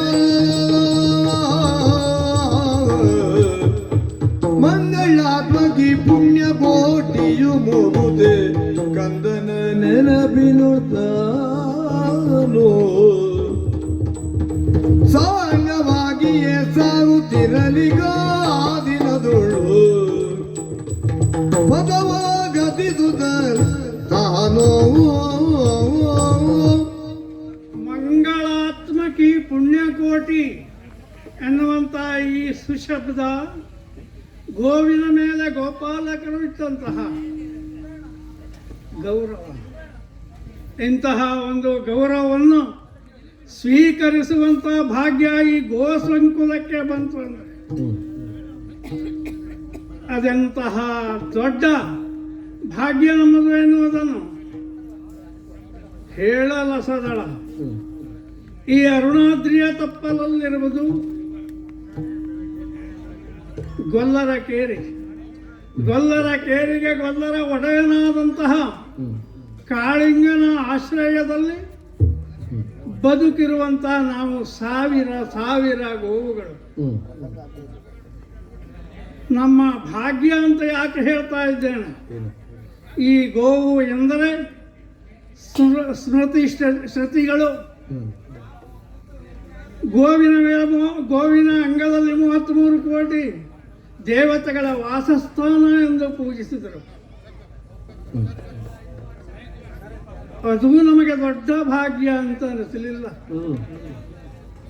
ಆದರೆ ಗೋಪ್ರೇಮಿಗಳಾದಂಥ ಈ ಗೊಲ್ಲರ ಸಮಾಜ ನಮ್ಮನ್ನು ಪ್ರೀತಿಯಿಂದ ಕಾಣುವಂತಹದ್ದು. ಯಾಕೆ ಅಂತಂದ್ರೆ ಈ ಸ್ಮೃತಿಗಳು ಯಾವುದನ್ನೂ ಅರಿಯದ ಈ ಗೊಲ್ಲರ ಸಮೂಹ ಕೇವಲ ಭಕ್ತಿಪೂರ್ವಕವಾಗಿ ಗೋವನ್ನು ಕಾಣುತ್ತಾರೆ ಅಂತ ಆದರೆ ಇದು ವಿಶೇಷತೆ ಅಲ್ವೇ? ಇನ್ನು ಇವರ ಗುಣಗಾನವನ್ನು ಮಾಡ ಹೊರಟರೆ ಸಮಯ ಸಾಲದು. ಯಾಕೆಂದ್ರೆ ಇಂತಹ ಭಕ್ತಿಪೂರ್ವಕವಾಗಿ ಗೋವನ್ನು ಕಂಡುಕೊಳ್ಳುವಂತಹ ಈ ನಮ್ಮೊಡೆಯನಾದಂತಹ ಕಾಳಿಂಗನ ಕಕ್ಷೆಯಲ್ಲಿ ಬೆಳೆದಿರುವಂತಹ ಸಮಾಜ ಗೋ ರಕ್ಷಣೆಗೆ ಬೇಕಾದಂತಹ ವ್ಯವಸ್ಥೆಯನ್ನು ಒದಗಿಸುವುದರ ಜೊತೆಗೆ ಗೋವು ಹುಟ್ಟಿದ ತಕ್ಷಣದಲ್ಲಿ ನಾಮಕರಣವನ್ನು ಹೇಗೆ ಮಾಡ್ತಾರೆ ಕೇಳಿ. ಗಂಗೆ, ಗೌರಿ, ತುಂಗಭದ್ರೆ, ಕಾಮಧೇನು, ಕಪಿಲೆ ಇಂತಹ ದೇವತಾ ಸುನಾಮಗಳನ್ನು ಇಟ್ಟು ದಿನಕ್ಕೊಮ್ಮೆ ದೇವರ ಧ್ಯಾನವನ್ನು ಆಗಾಗ ಮಾಡುವಂತಹ ಭಾಗ್ಯ ಅವರದಾಯಿತು. ಇನ್ನು ಗೋವಿನ ಆರೈಕೆ ಹೇಗಿದೆ? ಇಲ್ಲಿ ಯಾವ ಗೋವಿಗೂ ಬಂಧನ ಇಲ್ಲ. ಭದ್ರವಾದಂತಹ ಕೋಟೆಯನ್ನು ಕಟ್ಟಿಸಿ ಗೋವಿಗೆಲ್ಲ ವಿಹಾರ ಸ್ಥಳವನ್ನು ಗೋ ಸ್ವರ್ಗವೋ ಎಂಬಂತೆ ನಿರ್ಮಾಣ ಮಾಡಿದಂತಹ ಇಂತಹ ಪುಣ್ಯ ಪುರುಷರ ಆಶ್ರಯದಲ್ಲಿ ಬಾಳಿ ಬೆಳಗುವಂತಹ ನಾವು ಪುಣ್ಯಾತ್ಮರು. ಗಂಗೆ, ಗೌರಿ, ತುಂಗ, ಭದ್ರೆ, ಕಪಿಲ, ಕಾಮಧೇನು ಇವರೆಲ್ಲರ ಸನಿಹದಲ್ಲಿ ಪುಣ್ಯಕೋಟಿ ನಾಮಗಳು ನಾನು. ಎಂದಿನಂತೆ ದೊಡ್ಡಿಯಿಂದ ಹುಲ್ಲುಗಾವಲಿಗೆ ಬಂದು ಹುಲ್ಲನ್ನು ಮೆಂದು ಉದರವನ್ನು ತುಂಬಿಸಿಕೊಳ್ಳುವಂತಹ ಈ ಕಾಲದಲ್ಲಿ ಹೊತ್ತು ಸರಿದದ್ದೇ ಗೊತ್ತಾಗಲಿಲ್ಲ. ಓಹೋ, ಸದ್ಯಕ್ಕೆ ಪುಟ್ಟ ಕಂದನಿಗೆ ಜನ್ಮವಿತ್ತಂತ ಮಾತೇ ನಾನು. ಅಯ್ಯೋ ದೇವರೇ, ಎಷ್ಟು ನನ್ನನ್ನು ಹಂಬಲಿಸುತ್ತಾ ಕೂಗಿ ಕರೆಯುತ್ತಿದ್ದಾನೋ ಗೊತ್ತಿಲ್ಲ. ನಮ್ಮೊತ್ತಿಗಿದ್ದ ಗೋವುಗಳೆಲ್ಲ ನಮ್ಮೊಡೆಯನ ಕೊಳಲನಾದವನ್ನು ಕೇಳಿ ದೊಡ್ಡಿಯತ್ತ ಸಾಗಿದವು. ನಾನು ಸಹ ಅತಿ ಶೀಘ್ರವಾಗಿ ಕಂದನನ್ನು ನೆನಪಿಸಿಕೊಳ್ಳುತ್ತಾ ಮಾರ್ಗವನ್ನು ಶ್ರಮಿಸುತ್ತೇನೆ.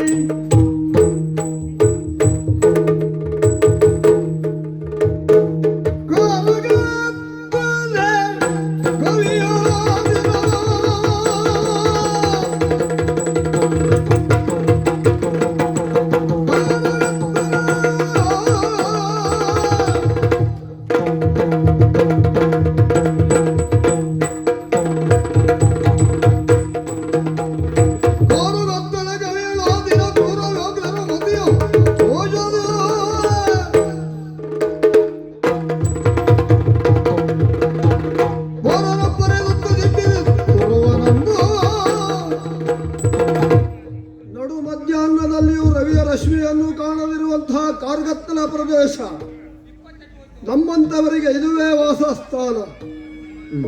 ಬೆಳಕು ಹೆಚ್ಚಾಯಿತೋ ನಮ್ಮ ಕಾರ್ಯಕ್ಕೆ ತೊಡಕಾಯಿತು ಎನ್ನುವುದೇ. ಹೌದು, ಬಲ ಉಂಟು, ಕ್ರೂರವಾದಂಥ ನಗಗಳುಂಟು, ದಂತಗಳುಂಟು. ಆದರೂ ಸರಿಯಾದಂಥ ಬೇಟೆಯನ್ನು ಮಾಡಿ ಉದರ ಪೋಷಣೆಯನ್ನು ಮಾಡುವಲ್ಲಿ ಇಂದು ಸಫಲತೆಯನ್ನು ಕಂಡಿದ್ದೇವೆ. ಹಿಂದೊಂದು ಕಾಲದಲ್ಲಿ ವೈಫಲ್ಯವೇ ಇತ್ತು. ನಮ್ಮ ಪೂರ್ವಿಕರು ಹಸಿವಿನಿಂದ ಬಳಲಿ ಸೃಷ್ಟಿಕರ್ತನಾದಂಥ ಬ್ರಹ್ಮನೆಡೆಗೆ ಸಾಗಿದವಂತೆ. ನಮ್ಮ ನಿಯೋಗ ಬ್ರಹ್ಮದೇವನ ದರ್ಶನಕ್ಕಾಗಿ ಕಾದು ಕುಳಿತಂತಹ ಕಾಲದಲ್ಲಿ ಅನುಷ್ಠಾನಗಳನ್ನು ಪೂರೈಸುತ್ತಿರುವಂತಹ ಬ್ರಹ್ಮದೇವ ಅಂಗಾಂಗಗಳಿಗೆ ಭಸ್ಮವನ್ನು ಲೇಪಿಸಿಕೊಳ್ಳುತ್ತಿರುವ ಕಾಲದಲ್ಲಿ ಎಲ್ಲರೂ ಒಕ್ಕರಳಿನಿಂದ ಕೇಳಿದರಂತೆ, ದೇವರೇ ಏನು ಮಾಡೋಣ? ತ್ರಾಣ ಇದ್ದು ಇಲ್ಲದ ಹಾಗೆ ನಮ್ಮ ಹೊಟ್ಟೆಯನ್ನು ತುಂಬಿಸಿಕೊಳ್ಳುವುದಕ್ಕೆ ಬೇಕಾದಂತಹ ಜೀವಿಗಳನ್ನು ಮುರಿದು ಮುಕ್ಕುವುದಕ್ಕೆ ಅಸಾಧ್ಯರಾಗಿದ್ದೇವೆ. ಹೇಗೆ ಮುರಿಯುವುದು ಅಂತ ಕೇಳಿದಾಗ ಬ್ರಹ್ಮ ಮಾತನ್ನಾಡಲಿಲ್ಲವಂತೆ. ಭಸ್ಮವನ್ನು ಲೇಪಿಸಿಕೊಳ್ಳುತ್ತಿರುವಂತಹ ಸೃಷ್ಟಿಕರ್ತ ತನ್ನ ಕೊರಳಿಗೆ ಭಸ್ಮವನ್ನು ಲೇಪಿಸಿಕೊಳ್ಳುವುದನ್ನು ಸೂಕ್ಷ್ಮವಾಗಿ ಗ್ರಹಿಸಿದಂತ ನಮ್ಮ ಪೂರ್ವಿಕರು ನೇರವಾಗಿ ಇಳೆಯತ್ತ ಸಾಗಿ ಬಂದವು. ಎಷ್ಟು ಬುದ್ಧಿವಂತರು ನೋಡಿ. ಬಲಿಷ್ಠವಾದಂತಹ ಮೃಗಗಳ ಮೇಲೆ ಎರಗಿ ಅವರ ಕೊರಳುಗಳನ್ನು ಮುರಿದವು. ಬ್ರಹ್ಮನು ತೋರಿಸಿದ್ದು ಇದೇ ಸಂಜ್ಞೆ ಎಂದು ಭಾವಿಸಿದವರು ಅದೇ ರೀತಿಯಲ್ಲಿ ದಾಳಿ ಮಾಡುತ್ತಾ ಸಾಗಿದಾಗ ನಮ್ಮ ವಂಶ ವೃದ್ಧಿಯಾಗುತ್ತಾ ಹೋಯಿತು. ಹೌದು, ಎಲ್ಲವೂ ಸತ್ಯ.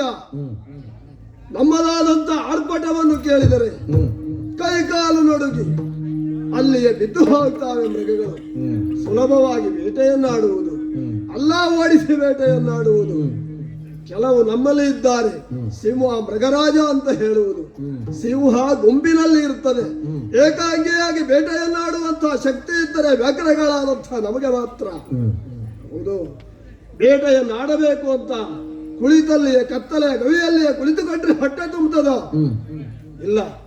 ಸಕಾಲ ಕಾರ್ಗತ್ತಲೆಯ ಪ್ರದೇಶದಲ್ಲಿ ಇದಕ್ಕೆ ಪೂರಕವಾಗಿ ರವಿ ಅಸ್ತಾಚಲವನ್ನು ಸೇರುತ್ತಿರುವಂತಹ ಕಾಲ, ಸಂಧ್ಯಾ ಕಾಲ ಸಮೀಪಿಸಿದೆ. ಬೇಟೆಗಾಗಿ ತೆರಳುತ್ತೇನೆ.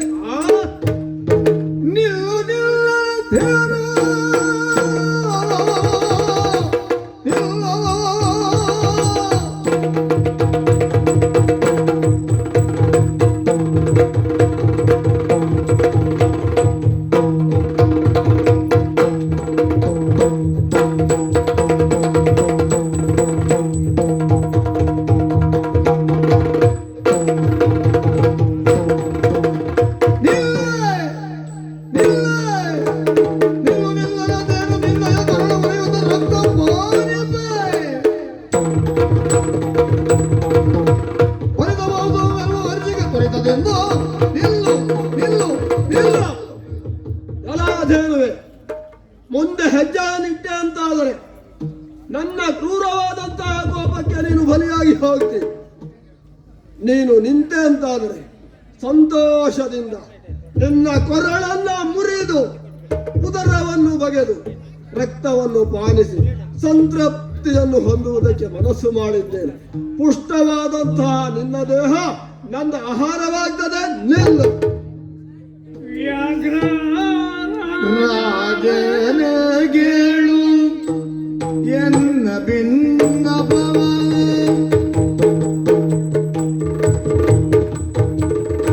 ವ್ಯಾಘ್ರ ರಾಜನಗೇಳು ಎನ್ನ ಭಿನ್ನಪವ ಮುಗ್ಧ ಗಂಧನು ಎನ್ನ ಕಾಯುತ್ತಲಿರುವ ಮುಗ್ಧ ಗಂಧನು ಎನ್ನ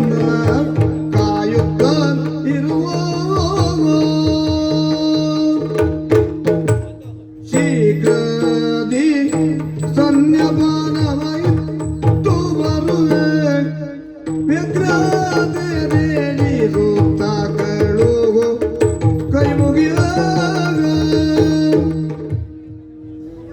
ಹಸು ಕಂದನನ್ನು ನೆನೆದು ತುಸು ದೂರ ಬಂದೆ ಅಷ್ಟೇ. ವ್ಯಾಘ್ರರಾಜ, ಹೌದು, ಕಂದನ ನೆನಪಿನಲ್ಲಿ ನನ್ನ ಬುದ್ಧಿ ಮಂಕು ಹಿಡಿಯಿತು. ನಮ್ಮ ಗೋಸಂಕುಲವೆಲ್ಲ ಸಾರಿಗೆ ಆ ಮಾರ್ಗವನ್ನು ಮರೆತು ಏಕಾಂಗಿಯಾಗಿ ಸಿಕ್ಕಿದ್ದೇ ನನಗೆ ಒಳ್ಳೆಯದಾಯಿತು. ಗುಹೆಯ ಮಾರ್ಗವಾಗಿ ಬಂದುಬಿಟ್ಟೆ. ಆದ್ರೆ ಕೈ ಮುಗಿದು ಕೇಳ್ಕೊಳ್ತಾ ಇದ್ದೇನೆ, ಯಾಕೆ ಏನು? ಇದಕ್ಕೆಲ್ಲ ಅವಕಾಶ ಕೊಡುವಂತಹ ಜಾಯಮಾನ ನಿನ್ನದ್ದಲ್ಲ. ಖಂಡಿತ ಅಲ್ಲ. ಹಾಗಾಗಿ ವ್ಯಾಘ್ರ ರಾಜ ಅಂತ ನಿನ್ನನ್ನು ಕರೆದಿದ್ದೇನೆ. ಯಾಕೆ? ಗೊತ್ತು ನಿನ್ನ ಈ ಬೇಟೆಯ ಮರ್ಮ ಹೇಗೆ ಎನ್ನುವುದಂತೂ ನಾನು ಕೇಳಿ ತಿಳಿದವಳು. ಸದ್ದಿಲ್ಲದೆ ಬಂದು ಅನುಭವಿಸುವ ಕಾಲ ಬಂದಿದೆ ನಿಮಗೀಗ. ಹೌದು, ತಟ್ಟನೆ ಮುರಿದು ತಿನ್ನುವಂತಹ ಜಾಯಮಾನ ತಮ್ಮ ಕುಲದ್ದಲ್ಲವೇ. ಆದ್ರೆ ನನ್ನ ಸಮ್ಮುಖದಲ್ಲಿ ಅಡ್ಡಗಟ್ಟಿ ನಿಂದು ನಿನ್ನನ್ನು ತಿನ್ನುತ್ತೇನೆ ಎಂದಿಯಲ್ಲ, ಎಂತಹ ಒಂದು ರಾಜಾನುಭವದ ನಿನ್ನ ಈ ಧಾರ್ಮಿಕ ಬೇಟೆಯನ್ನು ಮೆಚ್ಚುತ್ತೇನೆ.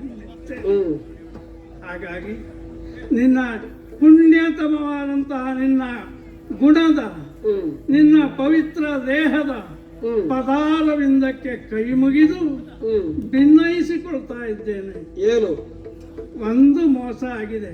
ಏನು? ಖಂಡಿತವಾಗಿ ಈ ಪುಣ್ಯಕೋಟಿ ಸಾವಿಗಂಜುವಳಲ್ಲ. ನಿನ್ನಂಥವನ ಆಹಾರವಾಗಿ ನಾನು ಸತ್ತರೆ ನನ್ನ ಸತ್ಯವೇ ನನ್ನನ್ನು ನುಂಗಿತು ಎಂದು ಭಾವಿಸಿ ಜೀವ ತೆತ್ತಲಿದ್ದೇನೆ. ಆದರೆ ಸದ್ಯದಲ್ಲಿ ಮುದ್ದು ಕಂದನಿಗೆ ಜನ್ಮವಿತ್ತ ನತದೃಷ್ಟಳು ನಾನು. ಹಾಗಾಗಿ ಒಂದು ಕ್ಷಣ ಕಾಲ, ಕೆಲವು ನಿಮಿಷಗಳ ಕಾಲ ಅವಕಾಶ ಕೊಟ್ಟರೆ ಹೋಗಿ ಮುದ್ದು ಕಂದನಿಗೆ ಹಾಲುಣಿಸಿ ಪುನಃ ನಿನ್ನ ಸನ್ನಿಧಾನವನ್ನು ಸೇರ್ತೇನೆ, ಆಗ ಭಕ್ಷಿಸುವೆಯಂತೆ. ಅವಕಾಶವನ್ನು ಕೊಡುವುದಕ್ಕೆ ಸಾಧ್ಯ ಇಲ್ಲ. ಹಸಿವೆ ಎನ್ನುವುದರವ ಬಾಧಿಸಿ ಹಸುವೆ ಹಸಿವೆ ಹಸಿವೆ ಎನ್ನುವುದರವ ಬಾಧಿಸಿ ಹಸುವೆ ಹಸನದಿ ದೊರಕಿದ ತುತ್ತನು ಈ ದಿನ ಹಸನದಿ ದೊರಕಿದ ತುತ್ತನು ಈ ದಿನ ಹಸನದಿ ದೊರಕಿದ ತುತ್ತನು ಈ ದಿನ ಹುಸಿ ನೋಡಿ ಗೊಪ್ಪುದ ಬಿಡೆನ ಹಸುವನು ಹುಸಿ ನೋಡಿ ಗೊಪ್ಪುದ ಬಿಡೆ ಬಿಡೆ ಬಿಡೆ ಬಿಡೆನ ಹಸುವನು ಹಸಿವೆ ಹುಸಿ ನುಡಿ ಒಪ್ಪುದ ಬಿಡಲಾಗಸುವನು ಹಸಿವೆ ಹಸಿವೆ ಎಂದು ತರವ ಬಾರಿ ಹಸುವೆ ಹಸುವೆ ಹಸುವೆ ಹಸುವೆ. ಒಂದು ನಿಮಿಷ ತಾಳುವುದಕ್ಕೂ ಅಸಾಧ್ಯ. ಯಾಕೆ? ಹಸಿದಿದ್ದೇನೆ ನಾನು.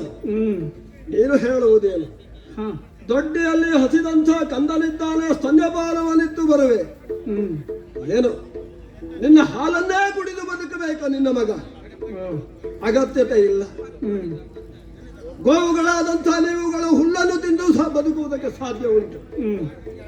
ಹಾಗಿದ್ರೆ ವ್ಯಾಘ್ರವಾದಂಥ ನಾನು ಬೇರೆ ಉಪಾಯವೇ ಇಲ್ಲ. ನಮಗೆ ಆಹಾರವೇ ಬೇಕು. ಯಾವ ಆಹಾರ ಬೇಕು? ಮಾಂಸವನ್ನೇ ತಿನ್ನುವುದು. ಹಸಿದು ಸಾಯುವಂತಹ ಸ್ಥಿತಿ ಬಂದರೂ ಸಸ್ಯವನ್ನು ತಿನ್ನುವುದಕ್ಕಿಲ್ಲ. ಅದು ನಮ್ಮದಾದಂತಹ ಒಂದು ಜಾಯಮಾನ. ಅದು ಸತ್ಯ. ನೀವು ಹಸಿದರೂ ಮಾಂಸವನ್ನು ತಿನ್ನುವುದಕ್ಕಿಲ್ಲ. ಹಾಗಂತ ಹುಸಿ ನುಡಿಯನ್ನು ಹೊಂದಿಸ್ತಾ ಇದ್ದಿ. ಈ ಸಂದರ್ಭದಲ್ಲಿ ಸಸ್ಯವನ್ನು ಮಾಂಸವನ್ನು ಅಗತ್ಯ ಬಿದ್ದರೆ ಕ್ಷೀರವನ್ನು ಕೊಟ್ಟಂತಹವರನ್ನು ತಿನ್ನುವಂತಹ ಒಂದು ಜಾತಿಯವರ ಒಟ್ಟಿಗೆ ಸಹವಾಸವನ್ನು ಮಾಡಿ ಅವರ ರಕ್ಷಣೆಯಲ್ಲಿರುವಂತಹ ಕಾರಣದಿಂದ ನೀನು ನನಗೆ ಹುಸಿ ನುಡಿಯನ್ನ ಹೇಳಿ ಏನಾದರೂ ಉಪಾಯವನ್ನು ಮಾಡಿ ಇಲ್ಲಿಂದ ತಪ್ಪಿಸಿಕೊಂಡು ಹೋಗಬೇಕು ಅಂತ ಯೋಚಿಸ್ತಾ ಇದ್ದೆ. ಇಲ್ಲಿ ಬಿಡೇನಾ ಹಸುವನು? ನಿನ್ನ ಹಸುವನ್ನು ನಾನು ಬಿಡುವುದಿಲ್ಲ. ಯಾಕೆ? ನಿನ್ನ ಹುಸಿ ನುಡಿಗೊಪ್ಪಿ ನಿನ್ನ ಹಸುವನ್ನು ಬಿಟ್ಟೆ ಅಂತಾದ್ರೆ ಹಸಿವಿನಿಂದ ನಾನು ಹಸು ಬಿಡಬೇಕಾಗ್ತದೆ. ಆದ್ದರಿಂದ ಹೇಳ್ತೇನೆ, ಬಿಡುವುದಕ್ಕೆ ಅಸಾಧ್ಯ. ನಿನ್ನನ್ನು ಕೊಲ್ಲುವುದೇ ಸತ್ಯವೇ ಮೂರ್ತಿವೆತ್ತಾಗಿ ಪುಣ್ಯಕೋಟಿಯಲ್ಲಿ ಹುಸಿ ನುಡಿಯೇ ಸತ್ಯ ಧರ್ಮವೇ ನಮ್ಮ ಹೆತ್ತ ಮಾತಾ ಪಿತರು ಸತ್ಯ ಧರ್ಮವೇ ನಮ್ಮ ಹೆತ್ತ ಮಾತಾ ಪಿತರು ನಿತ್ಯವೂ ದಿಟವು ದಾಳು ನಿತ್ಯವೂ ದಿಟವು ದಾಳು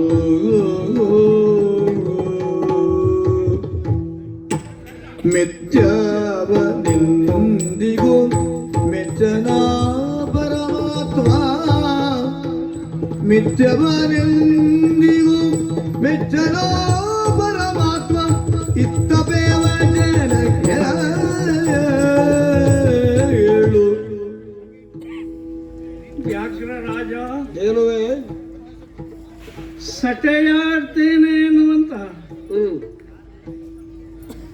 ಅನುಮಾನ ಖಂಡಿತ. ನಿನಗೆ ಬಂತಲ್ಲ? ಹ್ಮ್ ಖಂಡಿತ ಇಲ್ಲ. ಲೋಕದಲ್ಲಿ ಸಜ್ಜನರು ನಂಬಿದ್ದಾರೆ ಹ್ಮ್ ಸತ್ಯವೇ ತಾಯಿ, ಧರ್ಮವೇ ತಂದೆ ಎಂದು. ಹ್ಮ್ ಆದರೆ ಅದಕ್ಕೆ ನಾನು ಮತ್ತೂ ಮಿಗಿಲು, ಹ್ಮ್ ತಾಯಿಯೇ ಸತ್ಯ, ಧರ್ಮವೇ ತಂದೆ ಎಂದು ನಂಬಿ ಬಾಳನ್ನು ಉತ್ತರಿಸುತ್ತಿದ್ದವಳು ಈ ಪುಣ್ಯಕೋಟಿ. ಹ್ಮ್ ಹಾಗಾಗಿ ಅಕ್ಷರ ಸಹ ಸಟೆ ನನ್ನ ಬಾಯಿಂದ ಬಾರದು. ಹ್ಮ್ ಸುಳ್ಳು ಹೇಳಿದಂತಾದ್ರೆ ನನ್ನ ನಾಲಿಗೆ ಸೇಳಿ ಹೋಗಲಿ ಅಂತೆ. ಹಾಗಾಗಿ ಖಂಡಿತವಾಗಿ ನಿನ್ನ ಈ ಹಸಿವೆಯನ್ನು ಶಮನ ಮಾಡುವುದಕ್ಕೆ ಹಾ ಸ್ವಲ್ಪ ಸಮಯದಲ್ಲಿ ಪುನಃ ಬಂದು ಸೇರ್ತೇನೆ.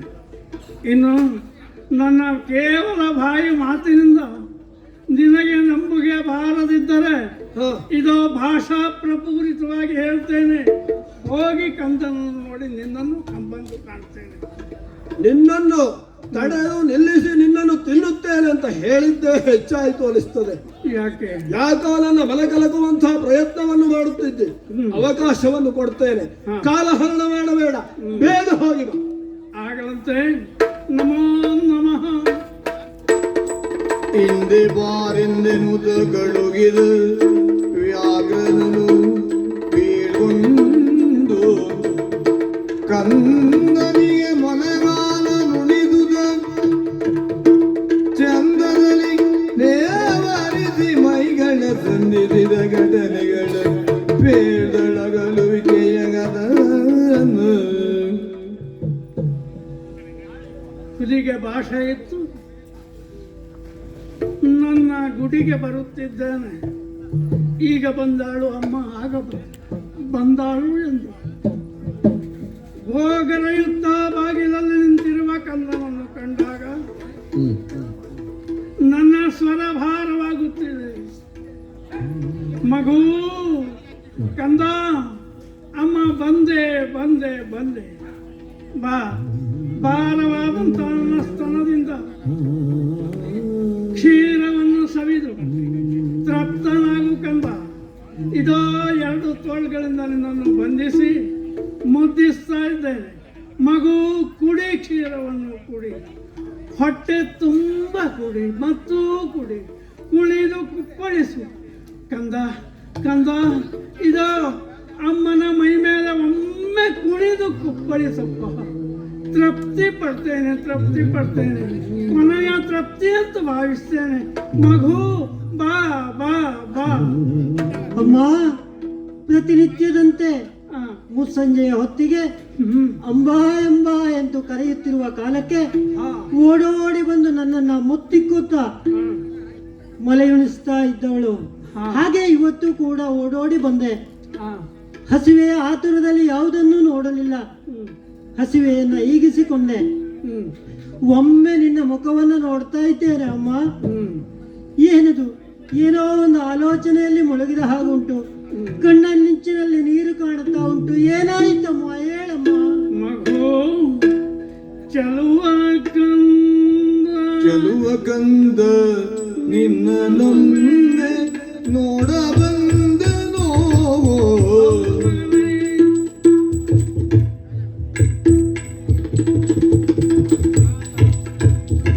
ಚಲುವ ಕಂದ ನಿನ್ನ ನೊಮ್ಮೆ ನೋಡ ಬಂದನೋ.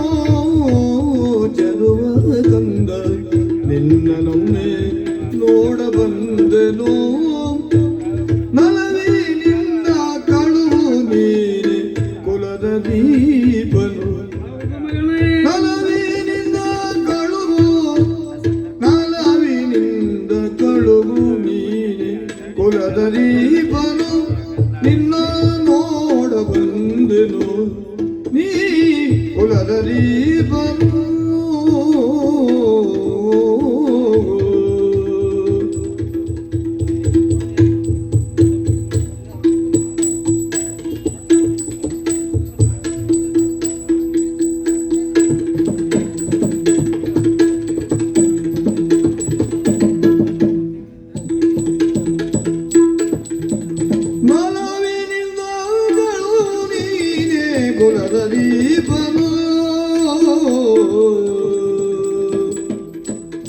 ಹುಲಿಗೆ ಇತ್ತೆ ವಚನಗಳನ್ನು ತಿರುಗಿ ಪೋಪೆನು ಹುಲಿಗೆ ಇದ್ದ ವಚನಗಳನ್ನು ತಿರುಗಿ ಪೋಪೆನು ಬಳಲಬೇಡ ಮಗನೇ ಬಳಲಬೇಡ ಸತ್ಯ ದೇವ ನಿರತ ಕಾಯುವನು ಬಳಲಬೇಡ ಸತ್ಯ ದೇವ ನಿರತ ಕಾಯುವನೋ ಚಲುವ ಗಂಧ ನಿನ್ನನೊಮ್ಮೆ ನೋಡ ಬಂದೆನು ಚೆಲುವ ಕಂದ. ಅಮ್ಮ, ನೀನು ಬಂದ ಆತರದಲ್ಲಿ ಏನನ್ನು ನೋಡದೆ ಹಸಿವೆಯಿಂದ ಅಳುತ್ತಿರುವಂತ ನಾನು ಹೊಟ್ಟೆಯನ್ನ ತುಂಬಿಸಿಕೊಂಡೆ. ಹ, ಹೊಟ್ಟೆ ತುಂಬಿತು ಅಮ್ಮ. ಈಗ ನಿನ್ನ ಮುಖವನ್ನು ನೋಡ್ತಾ ಇದ್ದೇನೆ. ಹ, ಎಂದಿನಂತಿಲ್ಲ ನಿನ್ನ ಮುಖ. ಓಹೋ. ಏನೋ ಒಂದು ಹ್ಮ್ ಆತುರದಲ್ಲಿಯೋ ಅಥವಾ ಏನೋ ಎಂದು ಹೇಳಬೇಕು ಎನ್ನುವ ವಿಚಾರದಲ್ಲಿಯೋ ಇದೆಯಮ್ಮ. ಹೇಳಮ್ಮ, ಏನು ಅನ್ನುವುದಾಗಿ.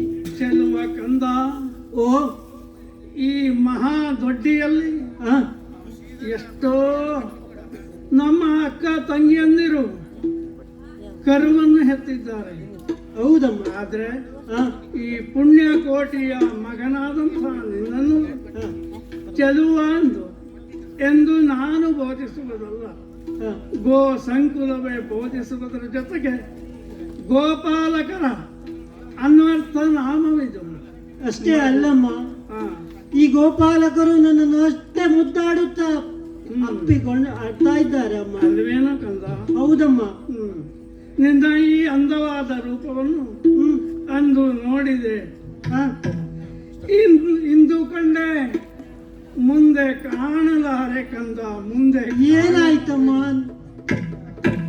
ಅದು ಆ, ಹುಲ್ಲುಗಾವಲಲ್ಲಿ ಮೆಂದು ಬರುತ್ತಿರುವಂತಹ ಕಾಲದಲ್ಲಿ ಘೋರ ವ್ಯಾಘ್ರವನ್ನು ನನ್ನನ್ನು ಅಡ್ಡಗಟ್ಟಿತು. ಏನಮ್ಮ? ಕಂಡ ಕ್ಷಣದಲ್ಲಿ ನನ್ನ ಜಂಗ ಬಲವೇ ಉಡುಗಿ ಹೋಯಿತು. ಓಡಿ ಬರಲಿಲ್ಲ ಅಮ್ಮ ಇಷ್ಟು ಹೊತ್ತಿಗೆ? ಓಡುವಂತಹ ಶಕ್ತಿ ಸಾಮರ್ಥ್ಯ ನನಗಿರಲಿಲ್ಲ. ಜೊತೆಗೆ ಆ, ಓಡಿ ಬರುವಂತಹ ಮಾರ್ಗದಲ್ಲಿ ಅಡ್ಡವಾಗಿ ನಿಂತ ಆ ಕ್ಷಣದಲ್ಲಿ ಆ, ಕೂಳ ವ್ಯಾಘ್ರನಾದರೂ ಕರುಣೆ ತೋರಿದ ಮಗನೇ, ಕರುಣೆ ತೋರಿದ. ಏನಮ್ಮ? ಅದು ನನ್ನ ಭಾಗ್ಯ ಅಂತ ಭಾವಿಸ್ತೇನೆ. ಅದು ನನ್ನ ಭಾಗ್ಯವಮ್ಮ. ನಿನ್ನನ್ನು ನೋಡುವುದಕ್ಕೆ ನನಗೆ ಅವಕಾಶವಿರ್ತದೆ ಅವರು. ಸತ್ಯವಾಗಿ ಹೌದು ಮಗನೇ. ಆದರೆ ಈ ನಿನ್ನನ್ನು ಕಾಣುವ ಭಾಗ್ಯ ಇವತ್ತಿಗೆ ಕೊನೆಯಾಗಿ ಹೋಯಿತು. ಏನಮ್ಮ, ಏನ್ ಹೇಳ್ತಾ ಇದ್ದೀಯ? ಯಾಕೆ ಆತರ ಮಾತನಾಡಬೇಡಮ್ಮ, ಆಡಬೇಡ. ಮುರಿದು ತಿನ್ನುವಂತಹ ವ್ಯಾಘ್ರನಿಗೆ ನನ್ನ ಮಗನನ್ನು ನೋಡಿ ಬರುತ್ತೇನೆ, ಸಣ್ಣ ಅವಕಾಶವನ್ನು ಕೊಡುವ. ಯಾವುದೇ ಒಂದು ವ್ಯಕ್ತಿಯಾದರೂ ಸಾವಿನ ಅಂಚಿನಲ್ಲಿರುವವನಿಗೆ ಒಂದು ಮಾತನ್ನು, ಒಂದು ವಚನವನ್ನು ಕೊಡ್ತಾನೆ. ಅದೇ ರೀತಿಯಿಂದ ಅವನಲ್ಲಿ ಕೇಳಿಕೊಂಡೆ, ಒಪ್ಪಲಿಲ್ಲ. ಕೊನೆಯದಾಗಿ ಭಾಷೆಯನ್ನು ಕೊಟ್ಟು ಬಂದಿದ್ದೇನೆ. ಮಗು, ನಿನ್ನನ್ನು ಕಂಡು ಬಂದು ಕೊಂದು ತಿನ್ನುವ ಅವನಿಗೆ ಆಹಾರವಾಗುತ್ತೇನೆ ಎಂದು ಭಾಷೆ ಕೊಟ್ಟು ಬಂದಿದ್ದೇನೆ. ಮಗ, ಅಮ್ಮ, ಹೋಗಿ ಪೋಪೇನು. ಅಮ್ಮ, ಹಾಗೆ ಹೇಳ್ಬೇಡಮ್ಮ, ಹೇಳ್ಬೇಡ ಅಮ್ಮ. ಯಾಕಪ್ಪ? ಅಮ್ಮ ನೀ ಮೃತ್ಯುವ ಅರಸಿ ಹೋಗುವರ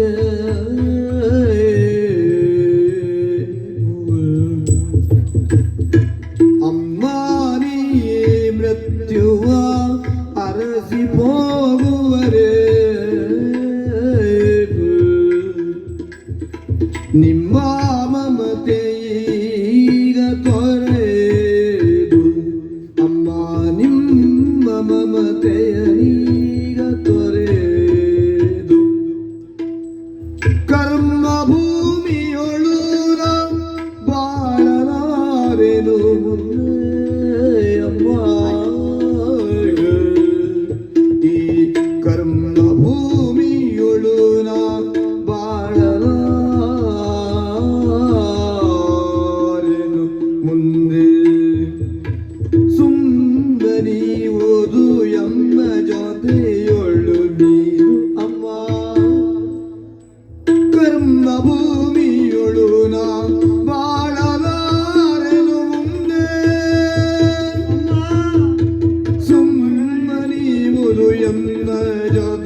ತುಂಬಿಸಿಕೊಳ್ಳುವಂತಹ ಶಕ್ತಿ ನನಗಿಲ್ಲಮ್ಮ.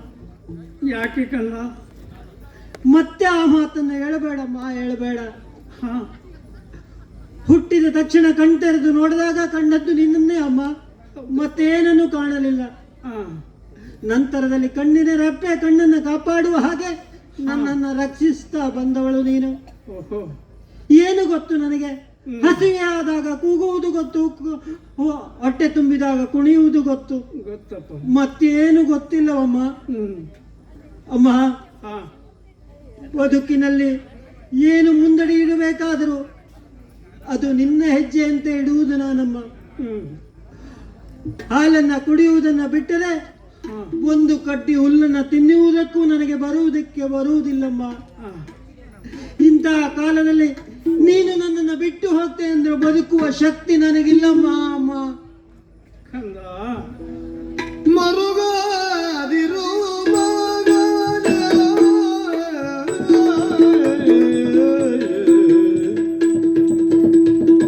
ಮರುಗಾದಿರು ಮಗನೇ ನೀನು, ಮರುಗಾದಿರು ಮಗನೇ ನೀನು, ಪರಮೇಷ್ಠಿ ಬರೆದ ತೆರೆದ ಊರು ಮೇಲೋ, ಪರಮೇಷ್ಠಿ ಬರೆದ ತೆರೆದ ಊರು ಮೇಲೋ.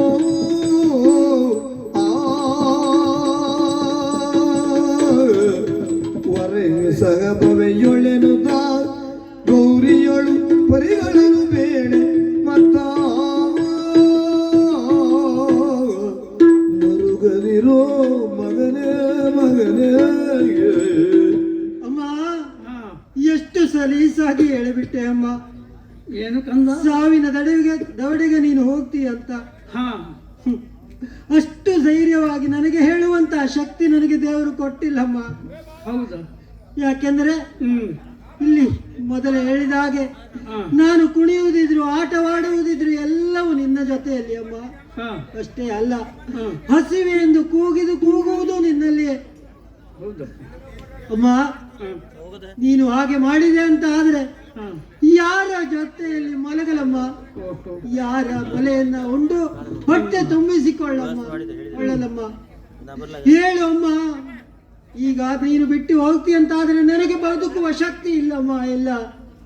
ಮಗನೇ, ಹ, ಅಳಬೇಡ ಕಂದ. ಖಂಡಿತವಾಗಿ ಆ, ವ್ಯಾಘ್ರನಿಗೆ ಭಾಷೆ ಕೊಟ್ಟ ಅಮ್ಮ, ಮರುಕ್ಷಣದಲ್ಲಿ ನಿನ್ನ ಜೀವನದ ಬಗ್ಗೆ ದಾರಿಯುದ್ದಕ್ಕೂ ಯೋಚಿಸುತ್ತಾ ಬಂದಿದ್ದೇನೆ. ಹೇಳ್ಬೇಕಿತ್ತಮ್ಮ, ಚಿಕ್ಕ ಮಗನಿದ್ದಾನೆ ಅವನಿಗೆ, ಹಾ, ಅವನ ಸಲುವಾಗಿ ನನ್ನನ್ನು ಬಿಟ್ಟು ಬಿಡು ಅಂತ ಹೇಳ್ಬೇಕಿತ್ತಮ್ಮ. ಮಗು, ಆ, ಆಡ್ತಾ ಇದ್ದೀಯ. ನಿನ್ನ ಈ ಕರುಳಿನ ಕೂಗಿನಲ್ಲಿ ಆ, ನನ್ನಲ್ಲಿ ಕೇಳುತ್ತಿರುವಂತಹ ಪ್ರಶ್ನೆಗಳಿಗೆ ಉತ್ತರ ಕೊಡಲಿಕ್ಕೆ ನನ್ನ ಬಾಯಿ ಬರುತ್ತಿಲ್ಲ ಕಂದ. ನಿನ್ನ ನೆಲೆಯಲ್ಲಿ ನೀನು ಕೇಳುವಂತಹ ಪ್ರಶ್ನೆಗಳೆಲ್ಲವೂ ಸತ್ಯವೇ ಆಗಿರ್ತವೆ. ಅಮ್ಮ, ಆದರೆ ಉತ್ತರಿಸುವ ಸ್ಥಿತಿಯಲ್ಲಿ ನಾನಿಲ್ಲ ಮಗು. ಅಮ್ಮ, ಭಾಷೆಯನ್ನಿತ್ತು ಬಂದಿ ಅಂತ ಹೇಳ್ತಾ ಇದ್ದಿ. ಖಂಡಿತವಾಗಿ ಸಾಯುವ ಕಾಲಕ್ಕೂ ಅದು ಯಾವ ಭಾಷೆ ಅಮ್ಮ? ಮಗು, ಸಾವು ಹ್ಮ್. ಸತ್ಯಕ್ಕಿಂತ ಸಾವು ಮೇಲಲ್ಲವೋ ಕಂದ. ಜೀವನದಲ್ಲಿ ಸತ್ಯ ಒಂದೇ ಸ್ಥಿರವಾದದ್ದು, ಈ ಬದುಕು ಎನ್ನುವಂತಹದ್ದು ನಶ್ವರ. ಆಡಿದೆಯಲ್ಲ ನೀನು, ನೀನಿಲ್ಲದೆ ನನಗೆ ಬದುಕಿಲ್ಲ ಎಂದು. ಇಲ್ಲವಮ್ಮ. ಮಗು, ಆ ಅರ್ಥದಲ್ಲಿ ಯೋಚಿಸಬೇಡುವ ಕಂದ. ಯಾಕೆ ಹೇಳು? ಈ ಲೋಕದಲ್ಲಿ ಆ ವಿಧಿ ಬರದಂತ ಬರಹವನ್ನು ಪ್ರಾಣಿಯಾಗಲಿ ಮನುಷ್ಯನಾಗಲಿ ಅನುಭವಿಸಿ ತೀರಲೇಬೇಕು. ಯಾಕೆ ಹೇಳು? ಹುಟ್ಟಿದ ತಕ್ಷಣದಲ್ಲಿ ತಾಯಿಯನ್ನು ಕಳೆಕೊಂಡಂತ ಕಂದ ಮಗಳು ಎಷ್ಟು ಬಾಳಿ ಬದುಕಿಲ್ಲ ಮಗಳೇ. ಅಂದಾಗ ಈ ಪುಣ್ಯಕೋಟಿಯ ಸಹಚರರೊಂದಿಗೆ ಬೆಳೆಯುತ್ತಿರುವಂತಹ ನಿನಗೆ ಯಾವುದೇ ಒಂದು ತಬ್ಬಲಿತ್ವವು ಬರಲಾರ. ಇಂತಹ ಗೋಪ್ರೇಮಿಗಳ ಸಮೂಹದಲ್ಲಿ ನೀನಿರುವಾಗ ನಿನಗೆ ತಬ್ಬಲಿ ಎನ್ನುವಂತಹ ಆಯಾವ ಭಯ ಕಾಡಬಾರದು, ಕಾಡದು ಮಗನೇ. ನೀನು ಧೈರ್ಯದ ಮಾತನ್ನ ಹೇಳ್ತೀಯಮ್ಮ. ಹ್ಮ್ ಆದರೆ ಹಾ ನಾನು ಹೇಗೆ ನಡೆದುಕೊಳ್ಳಬೇಕು ಎನ್ನುವುದೇ ನನಗೆ ಅರ್ಥವಾಗ್ತಾ ಇಲ್ಲಮ್ಮ. ಹೇಗೆ ಜೀವನ, ಮುಂದಿನ ಬದುಕು ಹೇಗೆ ಎನ್ನುವುದೇ ನನಗೆ ಗೊತ್ತಾಗ್ತಾ ಇಲ್ಲಮ್ಮ. ಮಗು ಹ್ಮ್. ಹುಟ್ಟಿಸಿದವ ಹುಲ್ಲು ಮೇಯಿಸುವುದಿಲ್ವೋ? ಇನ್ನು ನಿನ್ನ ಬಗ್ಗಾಗಿ ನಾನು ಹೇಳುವುದಿದ್ರೆ, ಮಗು ತಬ್ಬಲಿ ತಾನು ಎನ್ನುವಂತಹ ಕೊರಗು ನೀನು ಕೊಡುವ ಹಾಗೆಯೇ ಇಲ್ಲ. ಯಾಕೆ ಗೊತ್ತ? ಹುಟ್ಟಿದಂತ ಮಗುವನ್ನು ತಬ್ಬಲಿ ಆಯ್ತು ಅಂತಾದ್ರೆ ಹಲವಾರು ತಾಯಂದಿರ ಪ್ರೀತಿಯಲ್ಲಿ ಬೆರೆಯುತ್ತದೆ ಮಗು, ಒಂದು ತಾಯಿಯದಲ್ಲ. ಅದರಲ್ಲಿಯೂ ಈ ಪುಣ್ಯಕೋಟಿಯ ಕಂದನಿಗೆ ಯಾವ ಕಾಲದಲ್ಲೂ ಅಂತಹ ತಬ್ಬಲಿತ್ವದ ಸ್ಥಿತಿ ಬರಲಾರದು. ಇನ್ನೂ ವಿಶೇಷವಾಗಿ ನಾನು ಯೋಚನೆ ಮಾಡಿದಂತಹ, ನಾನು ತೀರ್ಮಾನ ಮಾಡಿದಂತಹ, ನಿನ್ನ ಜೀವನಕ್ಕೆ ವ್ಯವಸ್ಥೆ ಕೈಗೊಂಡಂತಹ ಕಾರ್ಯ ಇನ್ನೊಂದಿದೆ ಮಗು. ಏನಮ್ಮ? ನನ್ನ ಅಕ್ಕ ತಂಗಿಯಂದಿರಲ್ಲಿ ನಿನ್ನ ಸಂಪೂರ್ಣದ ಹೊಣೆಗಾರಿಕೆಯನ್ನು ವಹಿಸಿ ನನ್ನ ಮಾರ್ಗವನ್ನು ನಾನೇ ನೋಡ್ಕೊಳ್ತೇನೆ ಕಂದ. ಆದ್ದರಿಂದ ತಂಗಿ ಅಕ್ಕ ಗೌರಿ, ಅಕ್ಕ ಒಂದು ಚಿಂತಾಜನಕವಾದಂತಹ ಸನ್ನಿವೇಶ ಕೇಳಿಸಿಕೊಂಡೆನಕ್ಕ. ನಮ್ಮ ಕುಟುಂಬದಲ್ಲಿ ಬಂದ್ಬಿಡ್ತು. ಹಾಗಾಗಿ ಹ ನಿನ್ನಲ್ಲಿ ಕೇಳಿಕೊಳ್ತಾ ಇದ್ದೇನೆ. ಏನಕ್ಕ? ಅದವ ನೋಡು, ನನ್ನ ಮಗನ ಈ ಮಾತುಕತೆಯಲ್ಲಿ ಅರ್ಥೈಸಿದವಳಿದ್ದೀಯ ನೀನು. ಸತ್ಯ. ಆದರೂ ಸಹ ಪುನಃ ಉಚ್ಚರಿಸ್ತೇನೆ. ಹ ವ್ಯಾಘ್ರನಿಗೆ ಭಾಷೆಯನ್ನು ಕೊಟ್ಟು ತಕ್ಷಣವೇ ಬಂದು ನಿನಗೆ ಬಲಿಯಾಗ್ತೇನೆ. ಕಂದನನ್ನು ಒಂದೊಮ್ಮೆ ಕಾಣುವುದಕ್ಕೆ ಅವಕಾಶ ಕೊಡು ಎಂದು ಕಾಡಿ ಬೇಡಿ ಬಂದವಳು ನಾನಿದ್ದೇನೆ. ಹಾಗಾಗಿ ನನ್ನ ಕಂದನ ಸರ್ವಸ್ವವು ನೀವೇ, ತಂದೆಯೂ ನೀವೇ, ತಾಯಿಯೂ ನೀವೇ, ಒಡನಾಡಿಯೂ ನೀವೇ. ಗೌರಿ ಅಕ್ಕ, ಮುದ್ದು ಮಾಡಬೇಕೆಂಬ ಒಂದು ಉದ್ದೇಶದಿಂದ ಮುಂದೆ ಬಂದರೆ ಹಾಯ ಬೇಡಿ, ಇನ್ನು ಹಾಲುಣ್ಣುವ ಚಪಲದಿಂದ ಹಿಂದೆ ಬಂದರೆ ಬೇಡಿ. ನಿಮ್ಮ ಕಂದನೆ ಅಂತ ಭಾವಿಸಿ ನನ್ನ ಈ ಕರುಳಿನ ಕುಡಿಯನ್ನು ಸದಾ ರಕ್ಷಿಸಿ ಎಂದು ಕೈ ಮುಗಿದು ಕೇಳಿಕೊಳ್ತಾರೆ. ಅಕ್ಕ, ನನ್ನದೊಂದು ಮಾತನ್ನು ಅಕ್ಕ ಕೇಳಿಕೊ. ಧರ್ಮವ ತರ್ಕಿಸೋ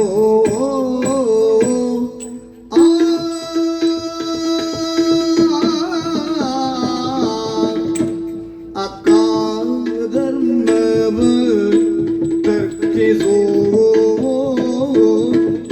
ಚಿಕ್ಕವನ ಹೊಣೆಯುವುದು ನೀ ಯೋಚಿಸೋ ಚಿಕ್ಕವನ ಹೊಣೆಯುವುದು ನೀ ಯೋಚಿಸೋ ಚಿಕ್ಕವನ ಹೊಣೆಯುವುದು ನೀ ಯೋಚಿಸೋ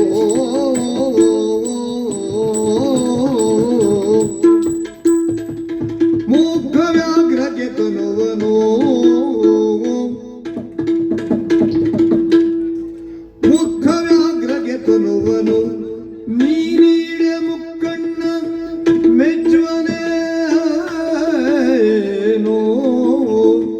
ಮೂರ್ಖ ವ್ಯಾಘ್ರಕ್ಕೆ ತನುವನು ನೀರೀಡೆ ಮುಕ್ಕಣ್ಣ ಮೆಚ್ಚುವನೆ ಇದನ್ನು ತರ್ಕಿಸೋ ಯೋಚಿಸೋ ಯೋಚಿಸು ಅಕ್ಕ, ಗೌರಿ, ಸತ್ಯ ಧರ್ಮದ ಕುರಿತಾಗಿ ನಿನಗೆ ಬುದ್ಧಿಯನ್ನು ಹೇಳುವಷ್ಟು ದೊಡ್ಡವಳು ನಾನಲ್ಲ. ಹಾ ಸಾಕಷ್ಟು ತಿಳಿದುಕೊಂಡವಳಿದ್ದಿ ನೀನಕ್ಕ. ಹಾ ಆದರೆ ಇಂದು ಸತ್ಯವಾದ ಧರ್ಮದ ಕುರಿತು ನೀನು ಸ್ವಲ್ಪ ವಿಚಾರವನ್ನು ಮಾಡಬೇಕಕ್ಕ, ಸ್ವಲ್ಪ ವಿಚಾರವನ್ನು ಮಾಡಬೇಕು. ಯಾವ ದಶೆಯಲ್ಲಿ ಹುಲಿಗೆ ಮಾತನ್ನು ಕೊಟ್ಟಿದ್ದೇನೆ ಎನ್ನುವ ಕಾರಣಕ್ಕಾಗಿ ಕಂದನನ್ನು ಬಿಟ್ಟು ಹೊರಡುವುದಕ್ಕೆ ಸಿದ್ಧವಾಗಿದ್ದಿ. ಸಲ್ಲದೆ ಅಕ್ಕ, ಹುಲಿಗೆ ನೀನು ಮಾತನ್ನು ಕೊಟ್ಟಿದ್ದಿ ಸತ್ಯ ಅಕ್ಕ. ಅಲ್ಲವೇ? ಹುಲಿಗೆ ನೀನೊಂದೇ ಆಹಾರವೇ ಹೇಳು. ಓಹೋ, ನಿನ್ನನ್ನು ಬಿಟ್ಟು ಬೇರೆ ಆಹಾರವನ್ನು ಅರಸುವ ಸ್ಥಿತಿಯಲ್ಲಿ ಆ ಹುಲಿ ಇಲ್ಲವೇ ಹೇಳಕ್ಕ. ಹಾ ಆ ವ್ಯಾಘ್ರ ಬೇರೆ ಯಾವುದಾದರೂ ಆಹಾರವನ್ನು ಹುಡುಕಿಕೊಂಡು ಅದು ಬದುಕಬಲ್ಲದು ತಾನೆ.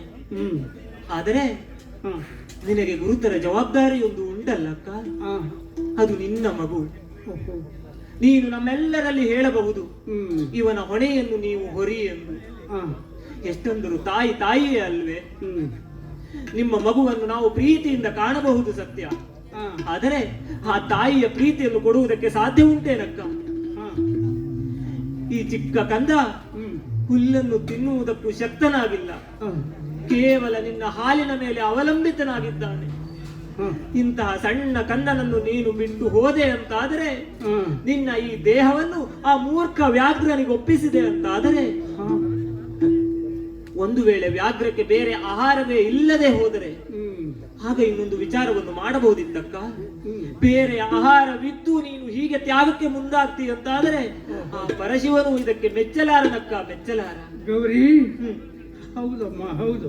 ಹಾ ಸಾಮಾನ್ಯವಾಗಿ ಹ್ಮ್ ನಿನ್ನ ಈ ಬಂಧು ಪ್ರೇಮದ ದೆಸೆಯಲ್ಲಿ ಹಾ ಇನ್ನು ಸಾಮಾನ್ಯವಾದಂತಹ ಹ್ಮ್ ಜೀವಿಗಳ ಅಥವಾ ಸಾಮಾನ್ಯವಾಗಿ ಈ ಸತ್ಯಕ್ಕೆ ಹತ್ತಿರವಿರುವ ಹಾ ಜನ ಹ್ಮ್ ಈ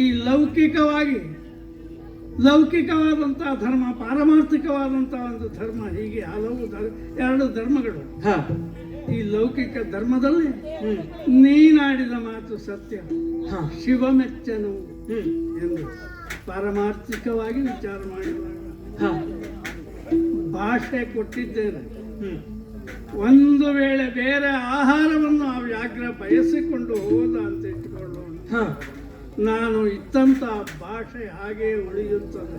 ಹಾ ಇಂದಲ್ಲ ನಾಳೆ, ಎಂದಾದರೊಂದು ದಿನ ಹಾ ಅವ ನನಗೆ ದರ್ಶನ ಕೊಟ್ಟ ಅಂತಾದ್ರೆ ಹ್ಮ್ ಹೇಗೆ ಮುಖ ತೋರಿಸಲಿ? ಅಕ್ಕ, ಹಾ, ಇದಕ್ಕೊಂದು ಉಪಾಯ ಉಂಟು. ಏನು?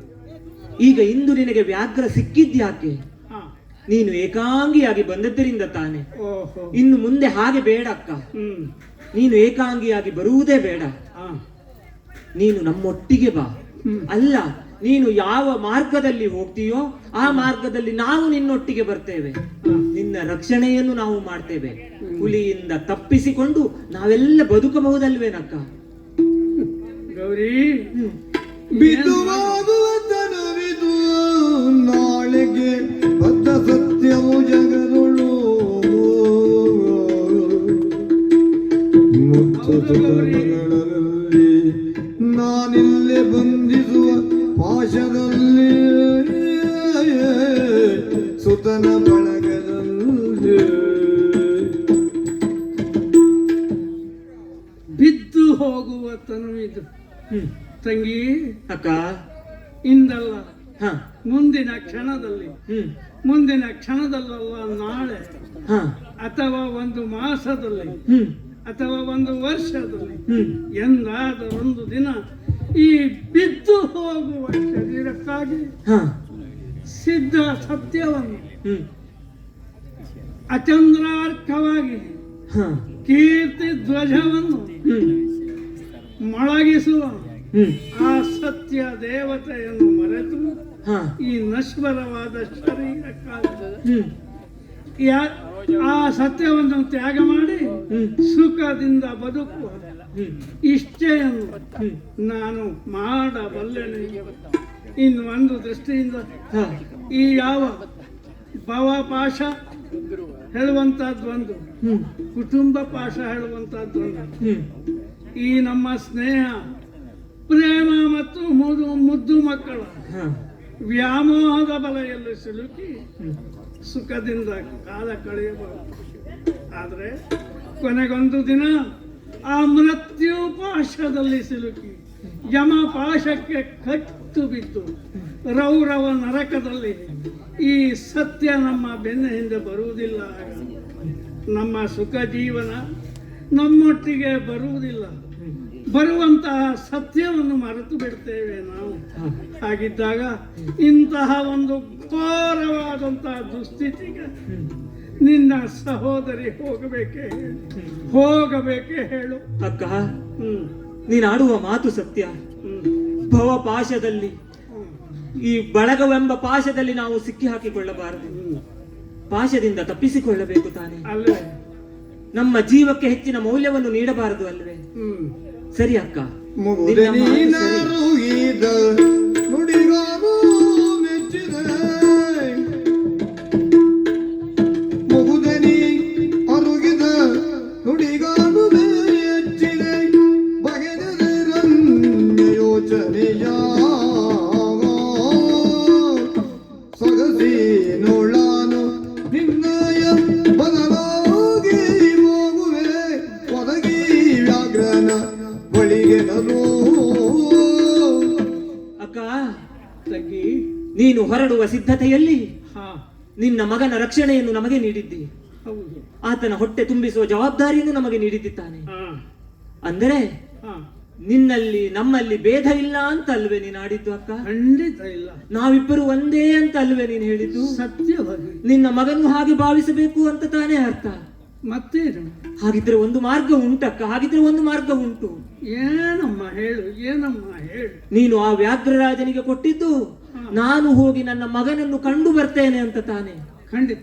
ನಿನ್ನಲ್ಲಿಯೂ ನನ್ನಲ್ಲಿಯೂ ಭೇದ ಇಲ್ಲ ಅಂತ ಆದ ಮೇಲೆ ಹಾ, ನಿನ್ನ ಬದಲಾಗಿ ನಾನು ಹೋಗಬಹುದಲ್ವೇನಕ್ಕ? ನಾನು ಹೋಗ್ತೇನಕ್ಕ, ನಾನು ಹೋಗ್ತೇನೆ. ತಂಗಿ, ಹೌದು. ಈ ದೃಷ್ಟಿಯಲ್ಲಿ ಒಂದು ಪಥವನ್ನು ಅನುಸರಿಸಿದ್ರೆ ಹ, ಹೌದು ಅಂತ ಹ್ಮ್, ಒಪ್ಪಿಕೊಳ್ತೇನೆ ನಾನು. ಹ, ಆದ್ರೆ ಸತ್ಯ ಕೊಟ್ಟಂತ ಭಾಷೆ ಹ್ಮ್, ಹಾಗೆ ಉಳಿಯುವುದಿಲ್ಲವೇ? ನ್ಯಾಸಭೂತವಾಗಿ ಶರೀರ ಮಾರಕವಾಗಿ ಹೋಗಿದೆ, ಇದ್ದು ಸತ್ತ ಹಾಗೆ ನಾನಿದ್ದೇನೆ ಹ. ಅಂದಾಗ ಇದರಲ್ಲಿ ಬದಲಾವಣೆಯನ್ನು ಪರಿಗ್ರಹಿಸ್ತಾನೆ ಆ ವ್ಯಾಘ್ರ ರಾಜ? ಖಂಡಿತ ಇಲ್ಲ. ಮತ್ತೇನು ಮಾಡುವುದಕ್ಕ ಹಾಗಿದ್ರೆ ಈಗ? ಖಂಡಿತವಾಗಿ ನಾನು ಹೋಗಿ ಪರಿಯಾಗಿ ಹೇಳಿದನು ವನವೇದ ಸಾಗರಿದೆ ನುಡಿಯ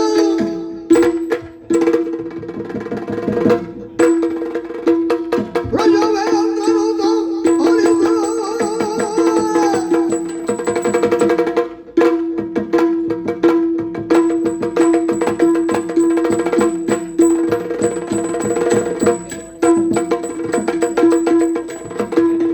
ಪ್ರಜಾವೇಂದ್ರನು ಆಳಿದ ನೇತ್ರದಿ ಕಿಣಿಸುವುದು ಬಲಾಗ ನೇತ್ರದಿ ಕಿಣಿಸುವುದು ಬಲಾಗ ಬದವಳಿಯದಿರಿ ಭಗಿನಿಯ ಲಕ್ಷಣ ಸುಗಂಧಿರು ಸಾರ ಕೆಲವು ಸಮಯದಿಂದ ವೀಕ್ಷಿಸುತ್ತಾ ಇದ್ದೇನೆ. ಇವರ ಸಂಭಾಷಣೆಯನ್ನ ಅರ್ಥವಿಸಿಕೊಂಡಿದ್ದೇನೆ.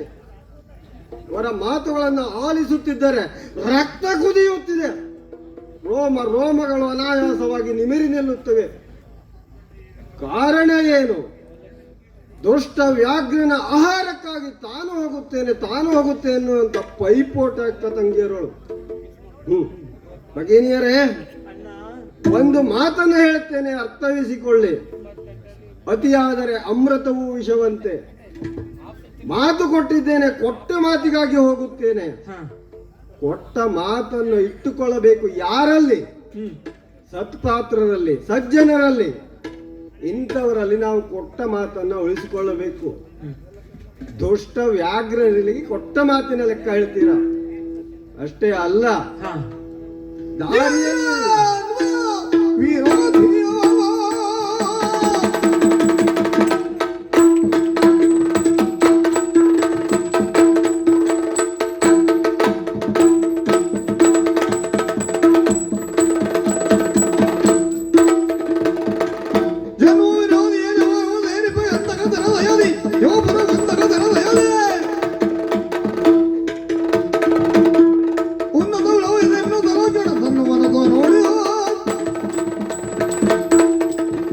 ಅಣ್ಣ, ಭಗಿನಿಯರೇ, ಹೋಗದೆ ಬೇರೆ ದಾರಿ ಇಲ್ವಲ್ಲ? ವ್ಯಾಘ್ರನಿದ್ದಾನಲ್ಲಿ ಕಾಯ್ತಾ ಇದ್ದಾನೆ. ಒಮ್ಮೆ ಯೋಚಿಸಿ ನೋಡಿ.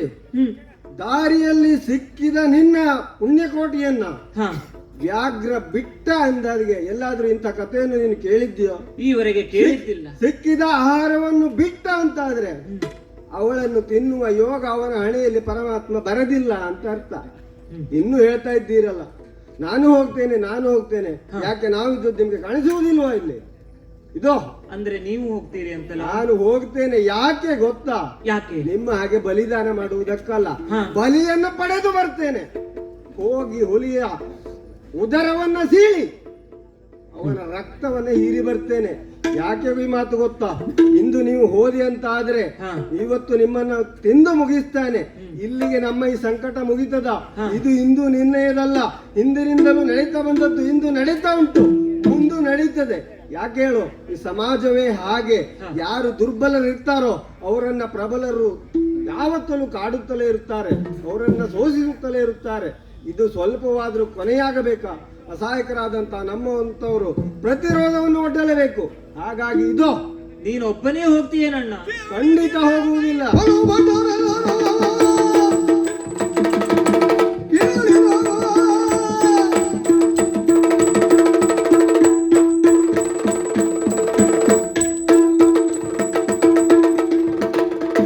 ಕೇಳಿದರೆ ಬಲು ಭಟರೆಲ್ಲರೂ ಕೂಳವ್ಯಾಘ್ರದಿಂದ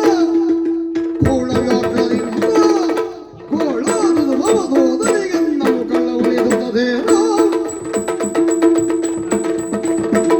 ಪುಣ್ಯಕೋಟಿ, ಇದು ಹೋಗಬೇಕಾಗುವಂತ ಆಲೋಚನೆಯನ್ನ ಬಿಟ್ಟು ಬಿಡು. ಕೊಟ್ಟ ಮಾತನ್ನು ಉಳಿಸಿಕೊಳ್ಳುತ್ತೇನೆ, ವ್ಯಾಘ್ರನಿಗೆ ಆಹಾರ ಆಗಬೇಕು ಎನ್ನುವಂತ ಬಯಕೆ ನಿನ್ನಲ್ಲಿದ್ರೆ ಇದು ಅದನ್ನು ಮರೆತು ಬಿಡು. ಇದು ನಮ್ಮನ್ನು ನೋಡು, ನಾನು ಒಬ್ಬನೇ ಹೋಗ್ತೇನೆ ಅಂತ ಭಾವಿಸಬೇಡ. ಇದು ನನ್ನಂತ ವೃಷಭರು ಸಾವಿರಾರು ನಮ್ಮ ತಂಡದಲ್ಲಿದ್ದಾರೆ. ನಮ್ಮ ಉಬ್ಬಿದ ಭುಜವನ್ನು ನೋಡು, ನಮ್ಮ ಚಿಗುರು ಕೊಂಬನ್ನು ನೋಡು. ಕೊಂಬಿನಿಂದ ಹುಲಿಯನ್ನ ಇರಿದು ಕೊಂದು ಬರ್ತೇವೆ. ಆ ಕುರಿತಾಗಿ ನೀನು ಯೋಚಿಸಬೇಕಾದಂತ ಅಗತ್ಯವೇ ಇಲ್ಲ. ಬಿಡು ಚಿಂತೆಯನ್ನ. ಅಣ್ಣಂದಿರೇ, ಅಕ್ಕಂದಿರೇ, ಹ್ಮ್ ಯೋಚಿಸಿ ಯೋಚಿಸಿ ಹ್ಮ್ ಕ್ರೌರ್ಯವನ್ನು ಕ್ರೌರ್ಯದಿಂದಲೇ ಹತ್ತಿಕ್ಕ ಹೊರಟರೆ ಖಂಡಿತ. ಆ ಕ್ರೌರ್ಯಕ್ಕೆ ಕೊನೆ ಎನ್ನುವಂತಹದ್ದಿಲ್ಲ. ಹ್ಮ್ ಲೋಕದಲ್ಲಿ ಈ ಬೃಹತ್ ಲೋಕಗಳು ಶಾಂತಿಯನ್ನು ಕಾಣಲಿಕ್ಕೆ ಸಾಧ್ಯ ಇಲ್ಲ. ಇನ್ನು ನಮ್ಮ ಈ ಗೋ ಸಂಕುಲ ಬಾಳಿ ಬೆಳೆಯಬೇಕಿದ್ದರೆ, ಶಾಂತಿ ನಿರ್ಮಾಣ ಆಗಬೇಕಿದ್ರೆ ಸತ್ಯವನ್ನು ಕಾಯ್ದುಕೊಂಡಾಗ, ಇನ್ನು ಆ ವೈರಿಗಳ ಮನ ತಣಿಸಿ ಸ್ನೇಹವನ್ನು ಬೆಳೆಸಿದಾಗ, ಆ ಸ್ನೇಹ ಬಾಂಧವ್ಯದಿಂದಾಗಿ ನಮ್ಮ ದೇಶ ಉಳಿಯುತ್ತದೆ, ನಮ್ಮ ಗೋ ಸಂಕುಲ ಉಳಿಯುತ್ತದೆ, ಗೋಪಾಲ ವರ್ಗ ಉಳಿಯುತ್ತದೆ. ಆ ನಿಟ್ಟಿನಲ್ಲಿ ನಾವು ಪ್ರಯತ್ನ ಮಾಡುವಾಗ ಅಡ್ಡ ಬರುವಂತಹ ಈ ಹವ್ಯಾಸವನ್ನು ಮಾಡಬೇಡ. ಯಾಕೆ ಹೇಳು? ನೋಡು, ಇಂದು ನೀ ಪ್ರಬಲನಾಗಿದ್ದೀಯ, ಹೋಗಿ ಆ ವ್ಯಾಘ್ರವನ್ನು ಹತ್ತಿಕ್ಕಬಹುದು. ಆದ್ರೆ ಇಂದ ನಾಳೆಗ ಈ ಗೋ ಸಂಕುಲದ ಬೆಳವಣಿಗೆ ಯಾತ್ರೆ ಮುಗಿಯುವುದಲ್ಲವಲ್ಲ, ಸದಾ ಈ ವೈರತ್ವ ಬೆಳೆಯುತ್ತಲೇ ಹೋಗ್ತದೆ. ಸದಾ ಕಾಲದಲ್ಲಿ ನಿನ್ನಂತ ಬಲಿಷ್ಠರು ನಮ್ಮ ಗೋ ಸಂಕುಲದಲ್ಲಿ ಹುಟ್ಟುತ್ತೆ ಇದ್ರೆ ಅಡ್ಡಿಲ್ಲ. ಇಲ್ಲವಾದ್ರೆ ಮುಂದಿನ ಅನಾಹುತವನ್ನು ಯೋಚಿಸಿ ನಿಮ್ಮೆಲ್ಲರಲ್ಲೂ ಕೊನೆಯದಾಗಿ ನಾನು ಕೇಳಿಕೊಳ್ತಾ ಇದ್ದೇನೆ, ಯಾವುದೇ ಒಂದು ರೀತಿಯಿಂದ ಈ ಸತ್ಯವನ್ನೇ ನಂಬಿ, ಸತ್ಯದ ಮಾರ್ಗವೇ ಸೌಖ್ಯ ಎಂದು ಭಾವಿಸಿ ಇಂತಹ ಒಂದು ತ್ಯಾಗಕ್ಕೆ ಹೊರಟಿರುವಂತಹ ಪುಣ್ಯಕೋಟಿಯನ್ನು ಎಂದು ತಡೆಯಬೇಡಿ. ಮಗು ವರದವ ಜನವೇ ನಿರತ ದೈವವೋ, ವರದವ ಜನವೇ ನಿರತ ದೈವವೋ, ಅರಿಯದ ತರಳನನು ರಜ್ಜೀಪ, ಅರಿಯದ ತರಳನನು ರಕ್ಷಿಪ, ಪರಮಗತಿ ಐದುವೆನೋ, ಪರಮಗತಿ ಐದುವೆನೋ ಎನ್ನುತ್ತ ಕರುವ ಮುತ್ತಿದುದ.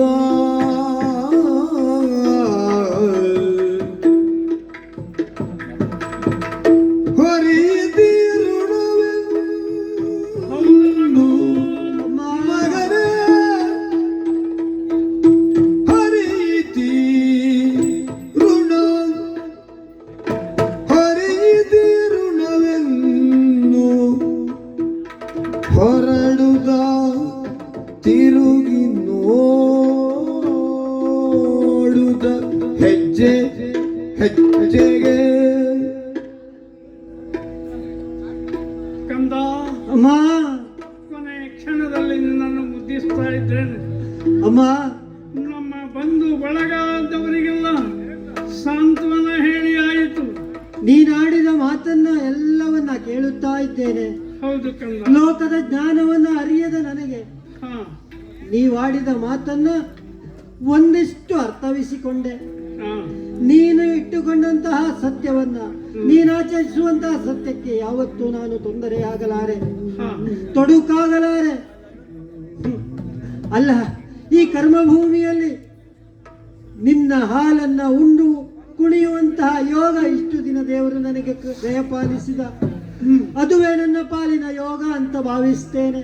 ಹಾ ಅಷ್ಟೇ ಅಲ್ಲ, ಹ್ಮ್ ನಿನ್ನ ಜೊತೆಯಲ್ಲಿದ್ದಂತಹ ಎಲ್ಲ ಅಕ್ಕ ತಂಗಿಯರು, ಅಣ್ಣ ತಮ್ಮಂದಿರು, ಹಾ ಹಾಗೆ ಗೋ ಸೇವಕರು ಎಲ್ಲ ಇಷ್ಟು ದಿನ ನಿನ್ನಿಂದ ಸುಖವನ್ನ ಅನುಭವಿಸಿದ್ದಾರೆ.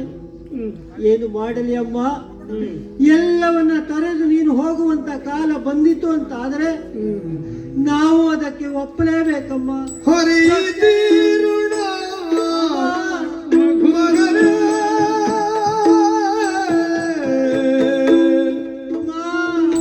ಕಂದ. ಹರಿತೀರುಣ ದೈವ ರಚಿಪ ನಿರತ ನಿನ್ನನು. ಅಮ್ಮ, ಕಂದ. ನಾನು ಬದುಕುವುದಕ್ಕೆ ಇನ್ನು ಮುಂದೆ ಆಲೋಚನೆ ಮಾಡ್ತಾ ಇಲ್ಲಮ್ಮ. ಹಾ ನೀನು ಯಮ ಪಾಶಕ್ಕೆ ಅಲ್ಲ ಮೃತ್ಯು ಕೂಪಕ್ಕೆ ತೆರಳುತ್ತೀಯ ಅಂತ ಭಾವಿಸ್ತಾ ಇದ್ದೇನೆ. ಅದಕ್ಕಾಗಿ ದುಃಖ ಪಡ್ತಾ ಇದ್ದೇನೆ ಅಮ್ಮ. ಅದಕ್ಕಾಗಿ ದುಃಖ ಪಡ್ತಾ ಇದ್ದೇನೆ ಮಗು, ಅಳಬೇಡ ಅಳಬೇಡ. ಅಮ್ಮ. ಇದು ನಿನ್ನ ತಾಯಿಯ ಕೊನೆ ಕ್ಷಣ. ನಮ್ಮ ಬಂಧು ಕೊನೆಯ ಕಾಲಕ್ಕೆ ಒಂದು ಬಿಗಿಯಾದ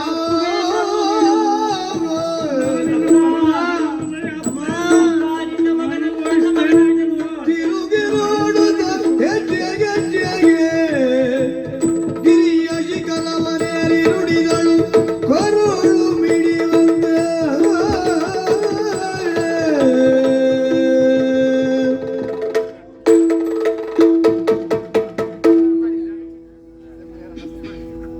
ಚಂಡ ವ್ಯಾಘ್ರನೆ ಇನ್ನು ತಡವೇಕೆ ಬಾರೋ ಕೊಂಡಿಸಿದೆ ಗವನ್ನು. ತಡವೇಕೆ ಬಾರೋ ಕೊಂಡಿಸಿ ನೀವೆ ನಿನ್ನು.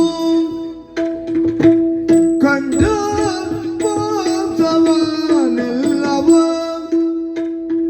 ಕಂಡ ಮಾಂಸವ ಎಲ್ಲವ ಉಂಡಿಗಲಿಯೋ ದೃಢದೊಳು ನೀ ಸವಿ.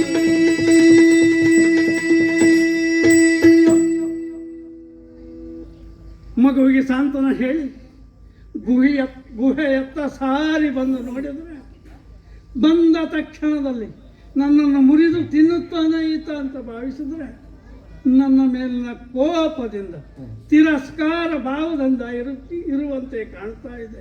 ಓ ವ್ಯಾಘ್ರರಾಜ, ಇದು ನನ್ನ ದೇಹವನ್ನು ನಿನ್ನ ಕ್ರೂರವಾದಂಥ ನಖಗಳಿಂದ ಬೇಗ ಖಂಡಿಸಿ ಆ ರಕ್ತವನ್ನು ಹೀರು ಖಂಡಗಳನ್ನೆಲ್ಲ ಬೇರೆ ತುಂಡಾಗಿ ಎಸಗಿ ತಿನ್ನು. ಅಷ್ಟೇ ಅಲ್ಲ, ನನ್ನ ರಕ್ತವನ್ನು ಹೀರು. ಯಾಕೆ ಯೋಚಿಸುತ್ತಿದ್ದೀಯ? ಕೊನೆಯದಾಗಿ ಒಂದು ಬೇಡಿಕೆ. ನಾನು ಕೇಳಿದ್ದನ್ನು ನೀನು ಸದಾ ಅನುಗ್ರಹಿಸಿದ್ದೀಯ. ಆ ಸ್ಮರಣೆಯಿಂದ ಮತ್ತೆ ಕೇಳ್ತಾ ಇದ್ದೇನೆ. ಈ ದೇನುವಿನ ಒಂದು ಬಿಡಿ ಭಾಗಗಳು ನಷ್ಟವಾಗಬಾರದು. ಆ ರೀತಿಯಿಂದ ನನ್ನನ್ನು ಮುರಿದು ತಿನ್ನು, ಮುರಿದು ತಿನ್ನು, ಮುರಿದು ತಿನ್ನು. ಬಾ ಬಾ ಬಾ. ಪುಣ್ಯಕೋಟಿಯ ನೋಡಿ ಕ್ರೂರನ ಹೃದಯವ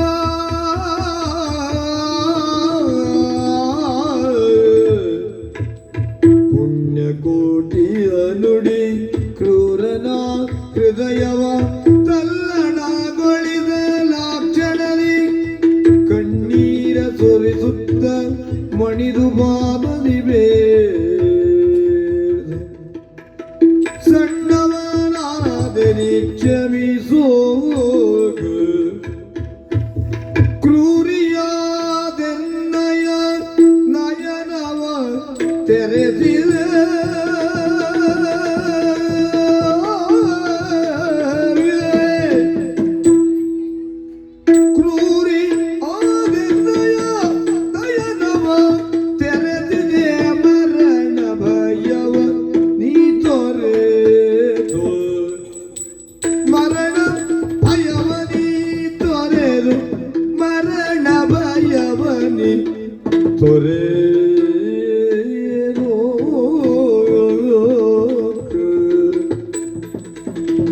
ಪರಮ ಪಾವನೆಯದ ವಿಶ್ವಮಾತೆಯೋ ನೀ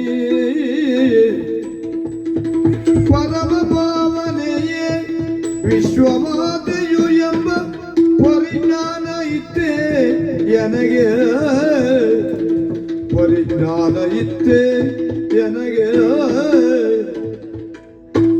ಚೂರಿಯಾದೆನ್ನ ನಯನವ ತೆರೆದಿದೆ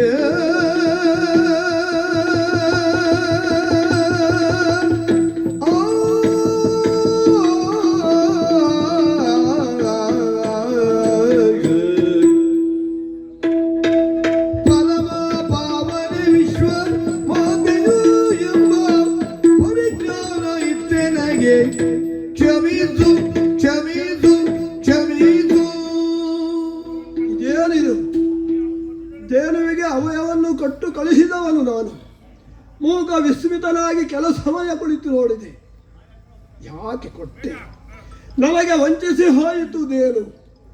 ಹಸಿವಿನಿಂದ ಬಳಲಬೇಕು ಎನ್ನುವಂತಹ ಯೋಚನೆಯಲ್ಲಿದ್ದವನು ನಾನು. ಇಲ್ಲ, ಬಂದು ನನ್ನ ಕಲ್ಲರೆಯು ಕರಗುವ ರೀತಿಯಲ್ಲಿ ಮಾತನಾಡಿಸ್ತಾ ಇದ್ದಾಳೆ. ಇವಳ ಮೃದುವಾದಂತಹ ಮಾತಿನಿಂದ ನನ್ನ ಪಾಷಾಣ ಹೃದಯವೇ ಛಿದ್ರವಾಗಿ ಹೋಗ್ತಾ ಇದೆ. ಚಂಡವ್ಯಾಘ್ರ, ಬಾ ನನ್ನ ದೇಹವನ್ನು ಉಂಡು ನೀನು ಬಲಿ ಅಂತ ಹೇಳ್ತಾ ಇದ್ದಾಳೆ. ಸಾವಿಗೂ ಭಯಪಡದೆ ಬಂದಿರುವಂತವಳು ಇವಳು ಸಾಮಾನ್ಯ.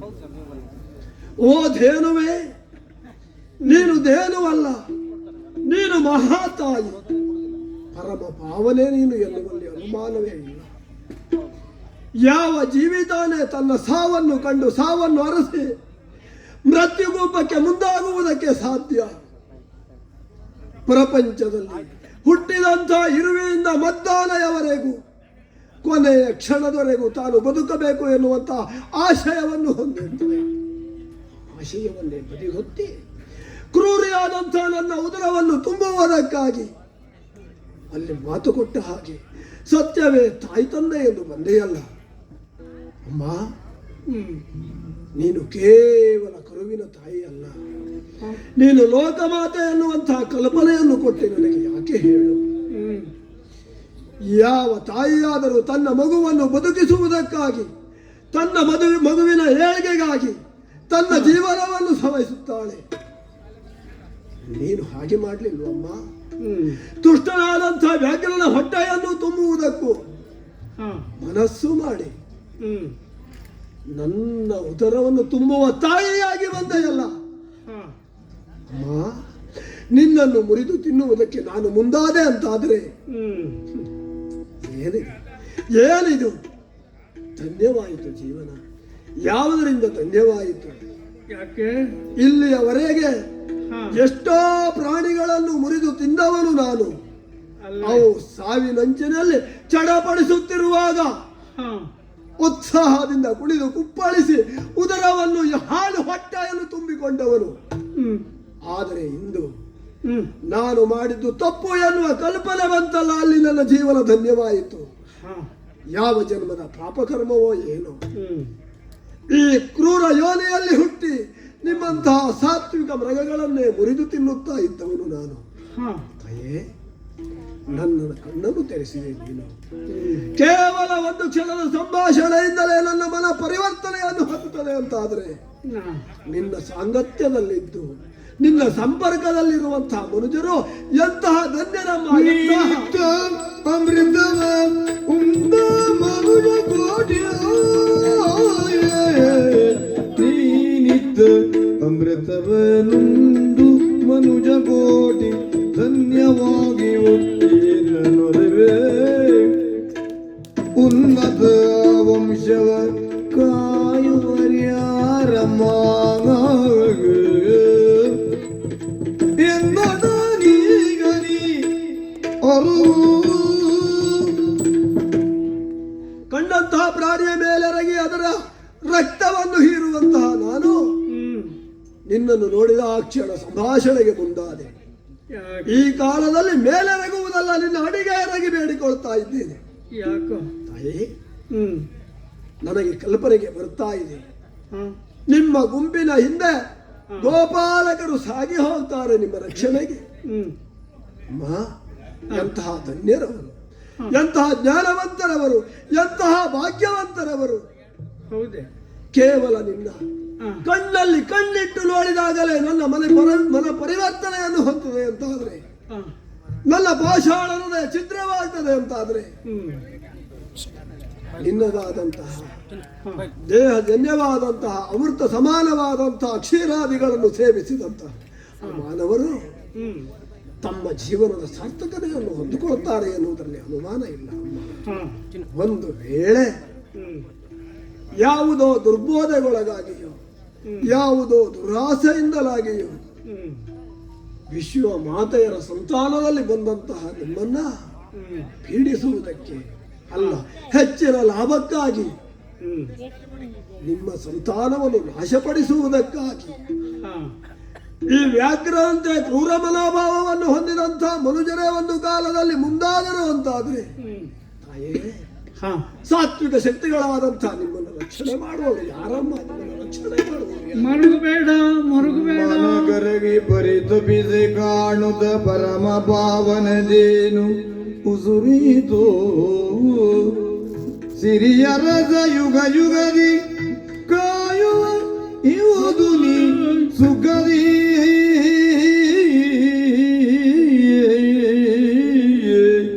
ಸಿರಿಯರಸ ಕಾಯುವನು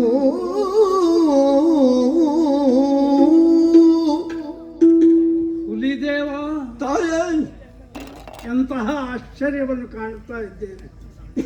ಈ ದೇನುವಿನ ಆಶೋತ್ತರಗಳು ನಡೆನುಡಿಗಳನ್ನು ಆಕಾಶದೆತ್ತರಕ್ಕೆ ಏರಿಸಿದ್ದೀಯ.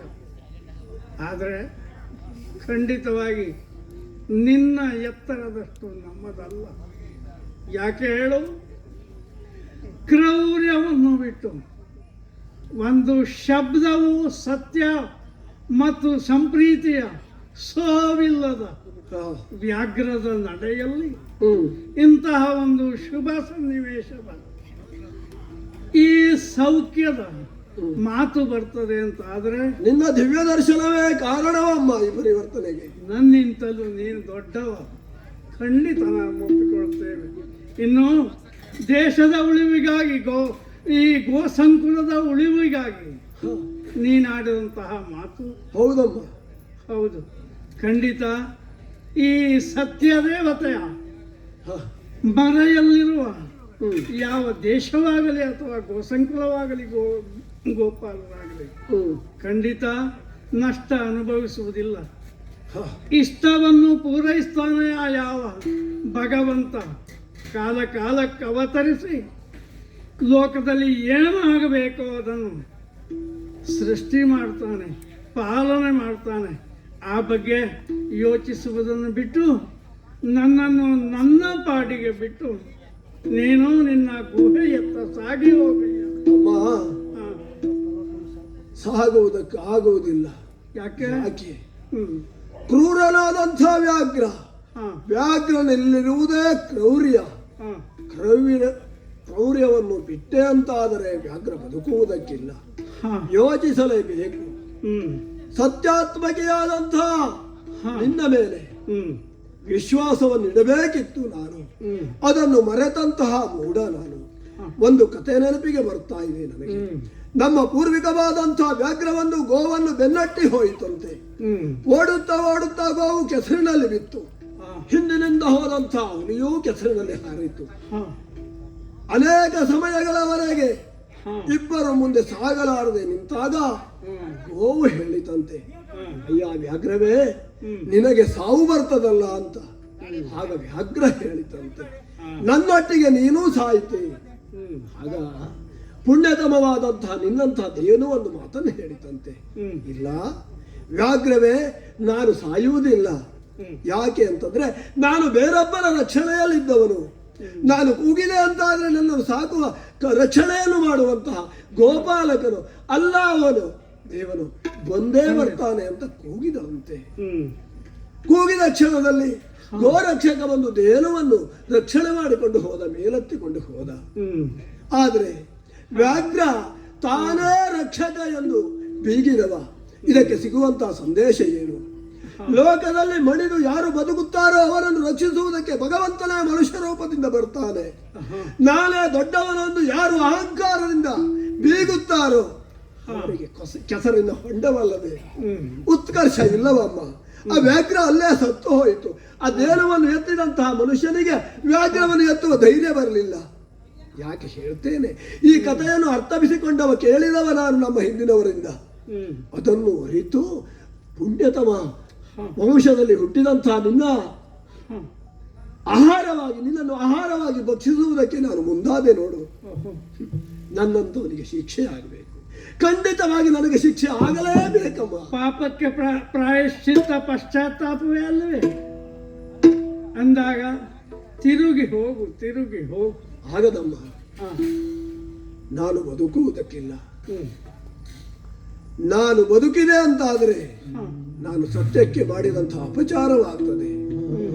ನಿನ್ನನ್ನು ಶಂಕಿಸಿದ್ರಲ್ಲ, ಸತ್ಯಾತ್ಮಕಿಯಾದಂತಹ ಪರಮ ಮಂಗಳೆಯಾದಂತಹ ನಿನ್ನನ್ನು ಶಂಕಿಸಿದಂತಹ ನಾನು ಬದುಕಲೇಬಾರದು. ಇದಕ್ಕೆ ದೇಹಾಂತ ಶಿಕ್ಷೆ ಆಗಬೇಕು. ಯಾಕೆ?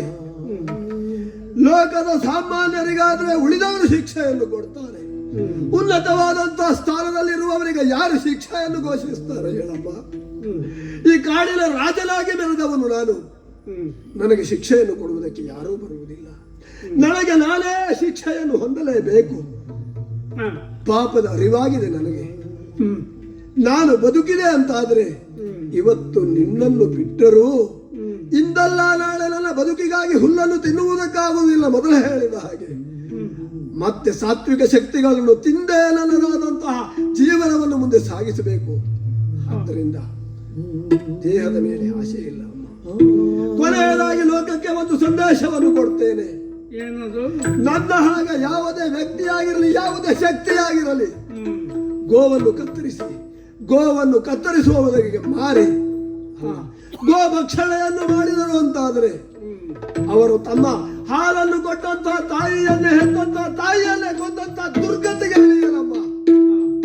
ಇದೋ ಲೋಕಕ್ಕೆ ಸಂದೇಶವನ್ನು ಸಾರುತ್ತ ನೋಡು. ನಿನ್ನನ್ನೇ ಮನಸಾರ ಸ್ಮರಿಸುತ್ತೇನೆ. ಮುಂದೊಂದು ಜೀವನ ಇದೆ ಅಂತಾದ್ರೆ ನಿನ್ನ ಸೇವಕನಾಗಿ ಅಲ್ಲ, ನಿನ್ನ ಮಗನಾಗಿ ಹುಟ್ಟುತ್ತೇನಮ್ಮ. ಇದೋ ಈ ಪರ್ವತವನ್ನು ಏರ್ತಾ ಇದ್ದೇನೆ, ಹಾರಿ ನನ್ನ ದೇಹವನ್ನು ತ್ಯಾಗ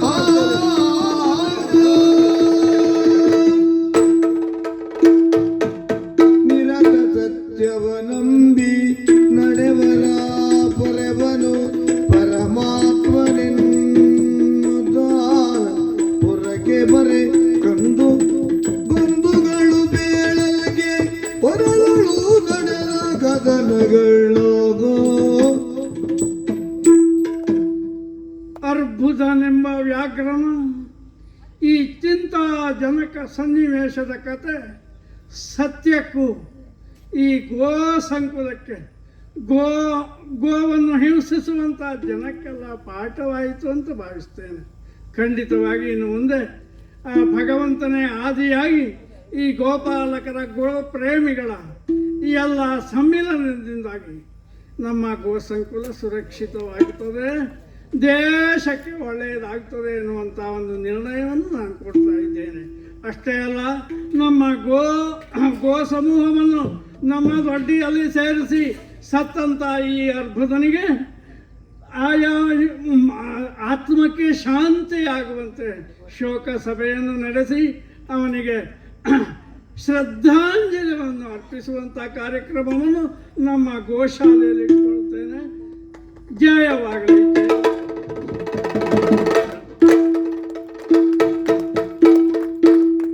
ಇಷ್ಟು ಹೊತ್ತಿನವರೆಗೆ ಈ ಗೋಶಾಲೆಯಲ್ಲಿ ನಮ್ಮ ಬ್ರಹ್ಮೂರು ಯಕ್ಷಗಾನ ತಂಡದವರಿಗೆ ಬಂದು ಈ ಒಂದು ಪುಣ್ಯಕೋಟಿ ಎನ್ನುವಂಥ ತಾಳಮದ್ದಲೆ ಮಾಡುವುದಕ್ಕೆ ಅವಕಾಶ ಕೊಟ್ಟಂತಹ ಎಲ್ಲ ಈ ಗೋಪ್ರೇಮಿಗಳಿಗೆ ಹಾಗೂ ಗೋ ಸೇವಕರಿಗೆ, ಈ ಗೋ ಶಾಲೆಯ ಎಲ್ಲ ಕಾರ್ಯಕರ್ತರಿಗೆ ನಮ್ಮ ಪರವಾಗಿ ಧನ್ಯವಾದವನ್ನು ಹೇಳ್ತಾ ಇದ್ದೇನೆ. ಅವಕಾಶಕ್ಕಾಗಿ ಮತ್ತೊಮ್ಮೆ ಧನ್ಯವಾದ. ಶ್ರೀ ಮಹಾಗಣಪತಿ ಯಕ್ಷಗಾನ ಹಾಗೂ ಕಲಾ ಅಭಿವೃದ್ಧಿ ಟ್ರಸ್ಟ್ ರಿಜಿಸ್ಟರ್ ಬ್ರಹ್ಮೂರ್ ಕಬ್ಗಾಲ್ ಅವರಿಂದ ಒಂದು ಅವಿಸ್ಮರಣೀಯವಾದಂತಹ ಪುಣ್ಯಕೋಟಿ ಪ್ರಸಂಗ ಬಿಡುಗಡೆ ಮತ್ತು ಪ್ರದರ್ಶನಗೊಂಡಿದೆ. ಬಹಳ ಭಾವುಕತೆಯ ಸನ್ನಿವೇಶ. ಮತ್ತೆ ಪುಣ್ಯಕೋಟಿಯ ಕಷ್ಟ, ನಮ್ಮ ಗೋವಿನ ಕಷ್ಟವನ್ನ ನಮ್ಮ ಕಣ್ಣು ಮುಂದೆ ತೆರೆದು ಕಣ್ಣೀರನ್ನ ಬರುವಂತಹ ಸನ್ನಿವೇಶ ನಮಗೆ ಬಂತು. ಹಾಗೆ ಇಂತಹ ಒಂದು ಗೋ ಬ್ಯಾಂಕ್ನಲ್ಲಿ ಇಂತಹ ಅದೆಷ್ಟೋ ಪುಣ್ಯಕೋಟಿಗಳನ್ನ ಕಂಡ ಗೋ ಬ್ಯಾಂಕ್ ಇದು. ಹೇಗೆ ವ್ಯಾಘ್ರ ತನ್ನ ಪೋಷಣೆಗಾಗಿ ಗೋವನ್ನ ಹಿಡಿಲಿಕ್ಕೆ ಬಂದರು, ಆದ್ರೆ ಅದಕ್ಕಿಂತ ವ್ಯಾಘ್ರಕ್ಕಿಂತಲೂ ಒಂದು ದುಷ್ಟ ಶಕ್ತಿಗಳು ಈ ಗೋವನ್ನ ಭಕ್ಷಿಸಲಿಕ್ಕೆ ಕಾಯ್ತಾ ಇದ್ದಾವೆ ಇವತ್ತು. ಅಂತಹ ವ್ಯಾಘ್ರರಿಂದ ತಪ್ಪಿಸಿಕೊಂಡು ಬಂದಂತಹ ಪುಣ್ಯಕೋಟಿಗಳು ನಮ್ಮ ಗೋ ಬ್ಯಾಂಕ್ನಲ್ಲಿದೆ. ಇಂತಹ ಗೋ ಬ್ಯಾಂಕ್ನ ಸನ್ನಿಧಿಯಲ್ಲಿ ಇಂತಹ ಒಂದು ಪ್ರದರ್ಶನ ನೀಡಿದ್ದು ಬಹಳಷ್ಟು ಸಂದೇಶವನ್ನ ಕೊಟ್ಟಿದ್ದೀರಿ.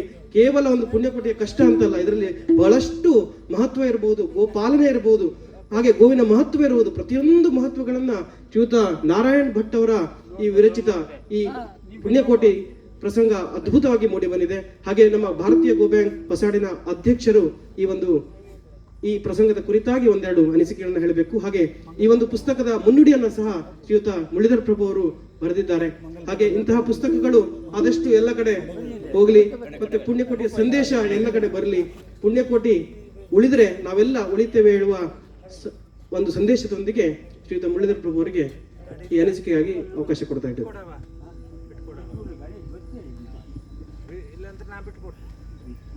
ಎಲ್ಲರಿಗೆ ಪ್ರಣಾಮ. ಈ ಪುಣ್ಯ ಭೂಮಿಯಲ್ಲಿ ಪುಣ್ಯಕೋಟಿಯ ಪ್ರಸಂಗವನ್ನ ತಾವೆಲ್ಲ ತುಂಬಾ ಅದ್ಭುತವಾಗಿ ಸಾದರಪಡಿಸಿದ್ದೀರಿ ಅಂತ ಹೇಳಲಿಕ್ಕೆ ನನಗೆ ಬಹಳ ಸಂತೋಷ ಆಗುತ್ತೆ. ಬ್ರಹ್ಮೂರ್ನ ಕಲಾವಿದರು ಬ್ರಹ್ಮ ತೇಜಸ್ಸಿನಿಂದ ವೇದಿಕೆ ಕಂಗೊಳಿಸುತ್ತಿತ್ತು.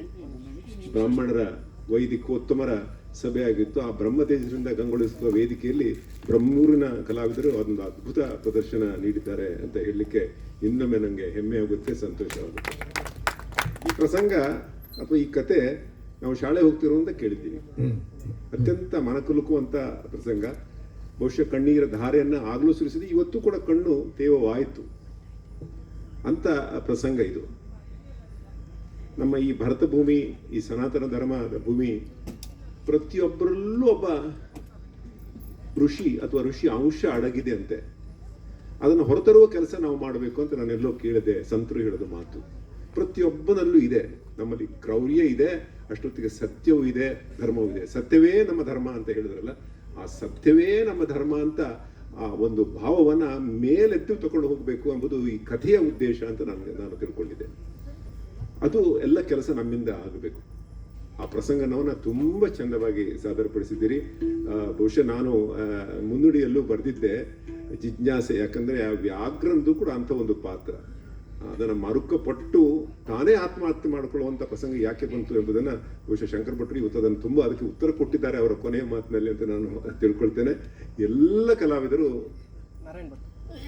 ತಮ್ಮ ಅತ್ಯಂತ ಚಾಕಚಕ್ಯತೆಯಿಂದ ಇದನ್ನ ನಿರ್ವಹಿಸಿದ್ದಾರೆ ಅಂತ ನಾನು ಹೇಳಲು ಬಯಸ್ತೇನೆ. ಸಾಕಷ್ಟು ಸಮಯ ಆಗಿದ್ರು ಇಲ್ಲಿ ಕಲಾರಸಿಕರು ಕೂಡ ಇಲ್ಲಿ ಕೂತ್ಕೊಂಡು ಅದನ್ನು ಆಸ್ವಾದಿಸಿದ್ದಾರೆ. ಹೀಗಾಗಿ ಗೋಶಾಲೆ ವತಿಯಿಂದ, ನಮ್ಮ ಸಮಿತಿಯ ವತಿಯಿಂದ, ನಮ್ಮ ಗೋ ಬ್ಯಾಂಕ್ ವತಿಯಿಂದ ಹೃತ್ಪೂರ್ವಕ ಧನ್ಯವಾದಗಳನ್ನ ನಾನು ನಿಮಗೆಲ್ಲ ಸಮರ್ಪಿಸ್ತಾ ಇದ್ದೇನೆ. ಅದೇ ರೀತಿ ನಮ್ಮ ಸಮಿತಿಯ ಸದಸ್ಯರನ್ನು ನಾನು ಇಲ್ಲಿ ಮೇಲೆ ಕರೆಯುತ್ತೇನೆ. ಎಲ್ಲ ಕಲಾವಿದರಿಗೆ ಶಾಲು ಹೊದಿಸಿ ಸನ್ಮಾನಿಸಬೇಕೆಂದು ಕೇಳ್ಕೊಳ್ತಿದ್ದೇನೆ. ದಯವಿಟ್ಟು ಬನ್ನಿ ಮೇಲೆ. ಉಗ್ರೂರವರಿದ್ದಾರೆ, ಮತ್ತೆ ಯಾರಿದ್ದಾರೆ ನೋಡಿ, ಬಾಬಣ್ಣ ಬನ್ನಿ ಆದ್ಮೇಲೆ. ಓಕೆ. ಸತ್ಯವ ನಂಬಿ ಜೀವನ ನಡೆಸಿದ ಪುಣ್ಯಕೋಟಿಯ ಕಥನವಿದು. ಮಿಥ್ಯವನಾಡದೆ ಬಾಳಲು ಸಾಗಿದೆ ಲೋಕದ ಜನತೆಗೆ ಪಾಠವಿದು. ಜಯ ಮಂಗಲವು ಜಯ ಜಯ ಮಂಗಲವು ಜಯ ಮಂಗಲವು ಗೋ ಮಾತೆಗೆ ಜಯ ಮಂಗಲ.